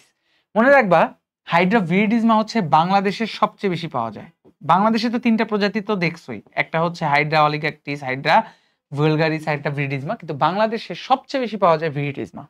ঠিক আছে, আচ্ছা ফাইন। এরপরে আসো দেখো, ঢাকা বিশ্ববিদ্যালয় 2014-15 প্রশ্ন, নিম্নের কোনটি হাইড্রাতে নিডোপ্লাস্ট বহন করে না? মানে কোনটা হচ্ছে হাইড্রার নিডোপ্লাস্ট বহন করবে না? নিডোপ্লাস্ট কোথায় থাকবে না? হাইপোস্টোম এটাতে থাকবে, কোর্সিকা থাকবে, এপিডার্মিসও থাকবে। মেইনলি পদচাকতিতে আসলে কোনো নিডোপ্লাস্ট থাকে না। নিডোপ্লাস্ট কোনটা? ওই যে নিডোসাইটটা, শিকারী অঙ্গ। কমন সেন্সে খাটাবা, দেখো শিকারী অঙ্গ পায়ের বা পদচাকতির মধ্যে থাকার কোনো প্রয়োজনই নেই, কারণ ওটা চলতে সাহায্য করবে। বাকি সব কোষের মধ্যেই এটা দেখতে পাওয়া যাবে। কথা বুঝতে পেরেছ? আচ্ছা, আমরা নেক্সট প্রশ্ন দেখি। ঢাকা রাজশাহী বিশ্ববিদ্যালয় 15-16 প্রশ্ন, হাইড্রা ভুলগারিসের দেহের বর্ণ কেমন? হাইড্রা ভুলগারিসের দেহের বর্ণ কেমন? প্রায় বর্ণহীন, সবুজ, হলদে, বাদামি। হাইড্রা ভুলগারিসে বর্ণহীন হয়ে থাকে, তাই না? প্রায় বর্ণহীন। রাজশাহী বিশ্ববিদ্যালয় 15-16 প্রশ্ন, হাইড্রার অমরত্বের ব্যাখ্যা দেন যে বিজ্ঞানী। অমরত্ব মানে কি? যার মৃত্যু নেই, তাই না? সেটা ব্যাখ্যা দিয়েছেন কোন বিজ্ঞানী? বাংলাদেশ কৃষি বিশ্ববিদ্যালয় 9-10 প্রশ্ন, কুরিয়েং, হ্যাসেক, ব্রাইন, ট্রেমলে। এই যে বিজ্ঞানীর নাম হচ্ছে ট্রেমলে, আব্রাহাম ট্রেমলে হাইড্রার অমরত্ব বা পুনরুৎপত্তি ক্ষমতাটা ব্যাখ্যা দিয়েছেন। ওকে, আমরা নেক্সট প্রশ্ন দেখি। নেক্সট প্রশ্ন হচ্ছে রাজশাহী বোর্ড 2008-9 প্রশ্ন, হাইড্রা ভলগারিস খাদ্যাভ্যাসের দিক থেকে কোন ধরনের প্রাণী? সেটা হাইড্রা ভলগারিস বলুক, হাইড্রা ভিরিডিজমা বলুক, বা শুধু হাইড্রা বলুক, সবাই মাংসাশী প্রাণী। ঠিক আছে, ওকে ফাইন। তারপরে আমরা নেক্সট কোশ্চেন দেখি, দ্বিস্তরী প্রাণীর নিচের কোনটি উপস্থিত? এটা হচ্ছে রাজশাহী বিশ্ববিদ্যালয়ের, দ্বিস্তরী প্রাণীদের কোনটি উপস্থিত? আচ্ছা, এই অ্যাক্টোডার্ম, এন্ডোডার্ম, মেসোগ্লিয়া সবগুলো। অবশ্যই দ্বিস্তরী প্রাণীদের অ্যাক্টোডার্মও থাকে, এন্ডোডার্মও থাকে, এবং দুই স্তরের মাঝখানে মেসোগ্লিয়া থাকে, তার মানে উপরে সবগুলো। রাজশাহী বিশ্ববিদ্যালয় 20-21 প্রশ্ন। তারপরে প্রশ্ন দেখেন, জাহাঙ্গীরনগর বিশ্ববিদ্যালয় 17-18, হাইড্রার টটিপটেন্ট কোষ কোনটি? মানে কোন ক্ষমতাটা, কোন কোষটা টটিপটেন্ট করে? এটা আমরা বোর্ডেও পেয়েছিলাম। ইন্টারস্টিশিয়াল কোষ মূলত টটিপটেন্ট ক্ষমতাটা বজায় রাখে, বা টটিপটেন্ট ক্ষমতার সাথে ইন্টারস্টিশিয়াল কোষের নামই যায়। 17-18 প্রশ্ন। এরপরে আসো নেক্সট প্রশ্ন দেখি, হাইড্রার এর এপিডার্মিসের কোন কোষটি দেখা যায় না? ঢাকা বিশ্ববিদ্যালয় 11-12, চট্টগ্রাম বিশ্ববিদ্যালয় 11-12, একই জায়গায় প্রশ্ন আসছে। মানে কোন কোষটা এপিডার্মিসে দেখা যায় না? সংবেদী কোষ, গ্রন্থি কোষ, শিখা কোষ, জনকোষ। এই যে শিখা কোষটা মূলত দেখা যায় না। এটা হচ্ছে প্লাটি হেলমিনথিসের উদাহরণ। কার উদাহরণ? প্লাটি হেলমেনথেস, ঠিক আছে, হেলমেনথেসের উদাহরণ। এই প্লাটি হেলমেনথেস যে প্রাণীগুলো আছে সেই প্রাণীগুলোর মধ্যে মূলত শিখাকোষ রেচননালী হিসাবে দেখা যায়, ঠিক আছে। চলো আমরা নেক্সট প্রশ্ন দিই। রাজশাহী বিশ্ববিদ্যালয় 12 প্রশ্ন, কোনটি হাইড্রার বাইরের স্তর? মানে এপিডার্মিস, গ্যাস্ট্রোডার্মিস, নিউরোব্লাস্ট, নেমাটোসিস্ট। মূলত হাইড্রার বাইরের স্তরের নাম হচ্ছে এপিডার্মিস, ঠিক আছে। গ্যাস্ট্রোডার্মিস ভিতরের ত্বক, নিউরোব্লাস্ট হচ্ছে, নেমাটোসিস্ট হচ্ছে এপিডার্মিসের একটি কোষ, এটা মাথায় রাখতে হবে। তারপরে আসো নেক্সট প্রশ্ন, ঢাকা বিশ্ববিদ্যালয় 12-13 প্রশ্ন, মেসোগ্লিয়া পাওয়া যায় কোন প্রাণীতে? এটা তো বুঝতেই পারতেছো হাইড্রা, এটা নিয়ে আর এক্সপ্লেনেশন দিব না। Okay fine. নেক্সট প্রশ্ন, ঢাকা বিশ্ববিদ্যালয় 16-17 কোনটি হাইড্রায় থাকে না? Mesoglea, coelenteron, mesoderm, neurocyte. আচ্ছা তোমাদেরকে এই জিনিসগুলো বলি নেই, সেটা হচ্ছে সিলেন্টেরন কিন্তু হাইড্রার খাদ্য পরিপাকের অঙ্গ, যেগুলো নিয়ে আমরা সামনের ক্লাসে এক্সপ্লেন করবো। মেসোগ্লিয়া সম্পর্কে তোমরা একটা ধারণা পেয়েছো, নিউরোসাইট সম্পর্কে বিশদ ধারণা পেয়েছো। মেসোডার্মটা হচ্ছে ত্রিভ্রূণস্তরী প্রাণী, মাঝখানের স্তর। অর্থাৎ আমরা তো দুইটা ভ্রূণ স্তর পড়ে থাকি, একটা হচ্ছে দ্বিভ্রূণ স্তর, একটা হচ্ছে ত্রিভ্রূণ স্তর। হাইড্রা মূলত দ্বিভ্রূণ স্তর। বাইরের স্তরকে বলা হয় এপিডার্মিস, ভিতরের স্তরকে বলা হয় এন্ডোডার্মিস। আর যারা ত্রিভ্রূণ স্তর যেমন আমরা, আমাদের বাইরের স্তরকে বলা হয় এপিডার্মিস, মাঝখানে ভ্রূণ স্তরের নাম হচ্ছে মেসোডার্ম, মানে এপিডার্মিস বলতে এপিডার্ম বলা হয়, তারপর হচ্ছে মেসোডার্ম, এবং ভিতরের ভ্রূণ স্তরের নাম হচ্ছে এন্ডোডার্ম। তাহলে হাইড্রার ক্ষেত্রে এপিডার্ম এবং এন্ডোডার্ম, আর আমাদের ক্ষেত্রে এপিডার্ম, এন্ডোডার্ম এবং মেসোডার্ম, মানে মাঝখানে স্তর থাকে। মেসোডার্ম বলতে হাইড্রার কোনো কিছুতেই। ওকে, নেক্সট প্রশ্ন দেখো, হিপনোটক্সিন কোন ধরনের কোষে দেখা যায়? এটা হচ্ছে ঢাকা বিশ্ববিদ্যালয় 18-19 প্রশ্ন। হিপনোটক্সিন কোন জায়গায় দেখা যায়? অবশ্যই এটা নিউরোসাইটে দেখা যাবে, আর কোথায় দেখা যাবে? তারপরে প্রশ্ন দেখো, চট্টগ্রাম বিশ্ববিদ্যালয় 18-19 হাইড্রা নেমাটোসিস্ট পাওয়া যায় ইহার, মানে হাইড্রা নেমাটোসিস্ট কোথায় পাওয়া যাবে? অবশ্যই নেমাটোসিস্টের সাথে একমাত্র নিউরোসাইট কোষই থাকে, নিউরোসাইট কোষের মধ্যে এটা দেখা যায়। রাজশাহী বিশ্ববিদ্যালয়ের 15-16 প্রশ্ন, হাইড্রার শিকারের দেহে নিচের কোনটি প্রবেশ করিয়ে অবশ করে দেয়? মানে কোন জিনিসটা অবশ করে দিবে? হিপনোটক্সিন, গ্লুটক্সিন, নেমোটক্সিন, মিগোটক্সিন। হিপনোটক্সিন মূলত ওদের শিকারের কি করে? প্রবেশ করিয়ে দিয়ে অজ্ঞান করে দেয়, তাই না? আচ্ছা নেক্সট প্রশ্ন, জাহাঙ্গীরনগর বিশ্ববিদ্যালয় 13-14 হাইড্রার বৃহত্তম নেমাটোসিস্টের নাম কি? সবচেয়ে বৃহত্তম বড় আদর্শ নেমাটোসিস্টের নাম হচ্ছে স্টিনোটিল বা পেনিট্রেন্ট, এটা মাথায় রাখতে হবে। তারপর আসো বাকৃবি, বাংলাদেশ কৃষি বিশ্ববিদ্যালয় 8-9-10 প্রশ্ন, হাইড্রার কোষের ভিতরে হিপনোটক্সিন নামক বিষাক্ত তলপূর্ণ ক্যাপসুলটিকে কি বলা হয়? ওই যে যেই ক্যাপসুলটা মূলত বিষাক্ত তল পদার্থ বহন করে তার নাম হচ্ছে নেমাটোসিস্ট। নিউরোসিল কিন্তু বলা যাবে না, এগুলোর প্রত্যেকটা অংশ নেমাটোসিস্টের মধ্যে দেখা যায়। হাইড্রার ক্ষুদ্রতম নেমাটোসিস্ট কোনটি? জাহাঙ্গীরনগর বিশ্ববিদ্যালয় 11-12 প্রশ্ন, স্টেপটুলিন গ্লুটেন না স্টেরিওলিন? আমরা বলেছিলাম স্টেরিওলিন গ্লুটেন হচ্ছে সবচেয়ে ক্ষুদ্রতম নেমাটোসিস্ট। সর্বশেষ প্রশ্ন, আচ্ছা বিশ্ববিদ্যালয়ের প্রশ্ন শেষ, লাস্ট ওয়ান আমাদের এবার হচ্ছে মেডিকেল প্রশ্ন। চলো আমরা মেডিকেল প্রশ্ন দেখি। সর্বপ্রথম প্রশ্ন হচ্ছে এএফএমসি মেডিকেল কলেজ 2020-21 কোন হাইড্রা কোন পর্ব অন্তর্ভুক্ত? নিডারিয়া পর্ব অন্তর্ভুক্ত। যেগুলো খুবই সিম্পল অ্যান্সার, সেগুলো নিয়ে আসলে এত এক্সপ্লেনেশন দিব না, খালি আমরা দেখে যাই যে আমরা যে টপিকগুলো পড়লাম সেগুলো থেকে কেমন ধরনের প্রশ্ন আসে। হাইড্রার মুকুল কি কাজে ব্যবহৃত হয়? এমবিবিএস 14-15 চলনে না অযৌন নাকি যৌন নাকি পুনরুৎপত্তি? অবশ্যই অযৌন জনন প্রজননের ক্ষেত্রে মুকুল ব্যবহৃত হয়। হাইড্রার কোর্সিকা ও নেমাটোসিস্ট পারস্পরিক সহযোগিতায় যে কাজটি অংশগ্রহণ করে না এমবিবিএস 2-3 মানে কোর্সিকা এবং নেমাটোসিস্ট পারস্পরিক সহযোগিতায় যে কাজ অংশগ্রহণ করে না। চলনে করবে, হ্যাঁ করবে। কোর্সিকা নেমাটোসিস্ট করবে। খাদ্য গ্রহণে করবে, হ্যাঁ অবশ্যই করবে। আত্মরক্ষা করবে, অবশ্যই করবে। নেমাটোসিস্ট কোর্সিকা সবাই মিলে। একমাত্র জনন প্রক্রিয়া করে না, কারণ জনন প্রক্রিয়ায় কোর্সিকা নেমাটোসিস্টের কোনো ভূমিকা নেই। ওকে, আচ্ছা আমরা নেক্সট প্রশ্ন দেখি। নেক্সট প্রশ্ন হচ্ছে নিচের কোনটি হাইড্রার এর এপিডার্মিসের অংশ নয়? বিডিএস 19-20 প্রশ্ন, মানে কোনটা এপিডার্মিসের মধ্যে থাকে না? এই যে ক্ষণপদীয় কোষ, দেখো ক্ষণপদীয় কোষ নামে কিন্তু কোনো কোষ এপিডার্মিসের কোষের যখন ছবি এঁকেছিলাম তখন কিন্তু আমরা দেখতে পাইনি। নেক্সট প্রশ্ন দেখো, এমবিবিএস 23-24 প্রশ্ন, নিচের কোন কোষে যে কোনো ধরনের কোষ পরিণত হতে পারে? মানে কোন কোষটা যে কোনো কোষে পরিণত হতে পারে? অবশ্যই ইন্টারস্টিশিয়াল কোষ, মানে আবরণী কোষ যদি নষ্ট হয় সে আবরণী কোষে পরিণত হতে পারে। সংবেদী কোষ যদি রিপ্লেস করার প্রয়োজন হয় সে ইন্টারস্টিশিয়াল কোষ সংবেদী কোষে পরিণত হতে পারে, কারণ ইন্টারস্টিশিয়াল কোষের কাজই হচ্ছে কোষগুলোকে রিপ্লেস করে দেওয়া। ওকে, নেক্সট প্রশ্ন এমবিবিএস 2018-19 প্রশ্ন সম্ভবত, হাইড্রার কোন অংশে নিউরোসাইট কোষ সবচেয়ে বেশি থাকে? মানে কোথায় বেশি থাকবে? দেহকাণ্ডে, দেহ প্রাচীর, পদচাকতি, কোষিকা। দেখো পদচাকতিতে থাকবে না, এটা বাদ। দেহের প্রাচীরও থাকবে না, একমাত্র সবচেয়ে বেশি থাকে হচ্ছে কোষিকায়, কারণ কোষিকা হচ্ছে শিকার চলন আত্মরক্ষায় সাহায্য করে এবং তাকে সাহায্য করে হচ্ছে নিউরোসাইট। সর্বশেষ প্রশ্ন হচ্ছে এমবিবিএস 2020-21 সালের প্রশ্ন, নেমাটোসিস্টের ভিতরে বিষাক্ত তল পদার্থের নাম কি? হিপনোটক্সিন বিষাক্ত পদার্থের নাম। তাহলে বুঝতে পারতেছেন যে কোন প্রশ্নগুলো সবচেয়ে বেশি ভিতরে আসে, সেগুলোর একটা ধারণা মেডিকেল ভার্সিটি এবং ডেন্টাল ইউনিভার্সিটি বোর্ড সবকিছু ধারণা দিলাম। এবার দেখেন আজকে যে টপিকগুলো পড়লাম সেগুলো ক খতে আপনাদের জন্য কেমন গুরুত্বপূর্ণ। যেমন জ্ঞানমূলক প্রশ্নগুলো দেখেন, প্রশ্নের মধ্যে একটা প্রশ্ন আসছে যে মিসোগ্লিয়া কি? অকোষীয় জেলির মতো তরল যা এপিডার্মিস এবং এন্ডোডার্মিসের মধ্যে সংযোগ তৈরি করে। Comilla board 23, Barishal, Dinajpur board, Mymensingh board 22 আসছে। হাইপোস্টোম কি? যা মুখছিদ্রকে ধারণ করে। এটাও আসছে ভালোই। ঢাকা, রাজশাহী, ময়মনসিংহ 23-এ, রাজশাহী, কুমিল্লা, সিলেটে 19-এ, যশোর বোর্ড 17-তে। নেমাটোসিস্ট কি? রাজশাহী বোর্ড 16-তে আসছে। নিউরোসাইট কি? ইন্টারস্টিশিয়াল কোষ কি? এই প্রশ্নগুলো কিন্তু বোর্ডে আসছে। মেসোগ্লিয়া কি? এটা অনুধাবনেও আসছে। নেমাটোসিস্ট কি? এটা চট্টগ্রাম, বরিশাল বোর্ড 23, যশোর বোর্ড 22 আসছে। দ্বিস্তরী প্রাণী বলতে কি বুঝো? যাদের দুটি স্তর থাকে, একটোডার্ম এবং এন্ডোডার্ম, এবং এপিডার্মিস, এন্ডোডার্মিস, মাঝখানে মেসোগ্লিয়া থাকবে, তাদেরকে দ্বিস্তরী প্রাণী বলে। হাইড্রা একটা দ্বিস্তরী প্রাণী, সম্মিলিত বোর্ডে আসছে। হাইড্রাকে দ্বিস্তরী কেন বলা হয়? কারণ হাইড্রার দুটো স্তর আছে, এপিডার্মিস, এন্ডোডার্মিস। মেসোগ্লিয়া কোনো স্তর না। এই যে প্রশ্নটা, দ্বিস্তর প্রাণী বলতে কি বুঝো? হাইড্রাকে দ্বিস্তরী বলা হয় কেন? ডিপ্লোপ্লাস্টিক প্রাণীকে। একই প্রশ্ন, জাস্ট একবার আসছে দ্বিস্তরী প্রাণী বলতে কি বুঝো সম্মিলিত বোর্ডে। হাইড্রাকে দ্বিস্তরী কেন বলা হয় দিনাজপুর বোর্ড 17-তে। সেম প্রশ্নটা ডিপ্লোপ্লাস্টিক প্রাণী বলতে কি বুঝো? ওই দ্বিস্তরী প্রাণী বলতে দ্বিস্তরের আরেকটা নামই হচ্ছে ডিপ্লোপ্লাস্টিক। সেম প্রশ্নটা আসছে বরিশাল বোর্ড 17-18-তে। চলো আমরা দেখে নিই লাস্ট গ ঘতে আমাদের কি কি প্রশ্ন আসছে এই টপিকগুলো থেকে।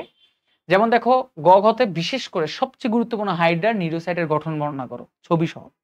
পরীক্ষা প্রশ্ন যদি চিন্তা করো তাহলে দেখো কতগুলো বোর্ডে আসছে, যে Rajshahi board 23, Mymensingh board 23, Jessore board 23, 22, Dinajpur board 23, 22, 19, Chittagong board 23, Mymensingh board 22, Jessore board 22, 17, Rajshahi board 17-তে।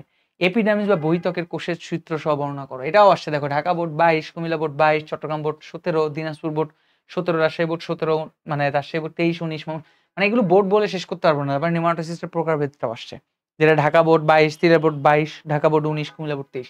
তার মানে বুঝতে পারতেছো আজকে যে টপিকগুলো তোমাদেরকে পড়ানো হলো সেই টপিকগুলোর ধারাবাহিকতায় সবচেয়ে বেশি কি কি পরিমাণ প্রশ্ন বোর্ডে আসছে এবং কোনগুলো তোমাদের বোর্ডের ক খর জন্য লাগবে। So you can be the greatest, you can be the best, you can be the King Kong on year chest. Okay, so কোষ বিভাজন অধ্যায় শেষ করেছি, পরিপাক শোষণ শেষ করেছি, শুরু করেছি হাইড্রা। হাইড্রা শেষ করব খুব শীঘ্রই, তারপর আবার শুরু করব নতুন কোনো অধ্যায় নিয়ে। তো তোমাদের ক্লাসটা কেমন লাগছে অবশ্যই কমেন্টে জানাও। হ্যান্ড নোট লাগলে আমাকে নক দাও। আর হ্যাঁ, অবশ্যই একটা রিকোয়েস্ট থাকবে, রিকোয়েস্ট একটাই, ক্লাসগুলো যদি তোমার ভালো লাগে তাহলে তোমার বন্ধুদেরকে এটা শেয়ার করো, লিঙ্কটা কমেন্ট করে কপি করে তোমার বন্ধুদেরকে দাও, দেখ তোর যেই সমস্যাটা আছে এখান থেকে দেখতে পারিস। বেশি বেশি শেয়ার করো। আর হ্যাঁ, বায়োবি গ্রুপে যুক্ত হও, ভাইয়াকে আরো উৎসাহ দাও, কারণ ফ্রি বলবো না, তোমাদের জন্য ভালো হয় এরকম পরিশ্রম করে যাচ্ছি। জাস্ট পরিশ্রমের মূল্য একটাই, তোমাদের সাড়া দেখতে চাই, তোমাদের ক্লাসটা কেমন লাগছে সেটা জানতে চাই। ভালো থাকো, সুস্থ থাকো, দেখা হবে হাইড্রার দ্বিতীয় পর্ব নিয়ে। সেই পর্যন্ত আল্লাহ হাফেজ, আসসালামু আলাইকুম।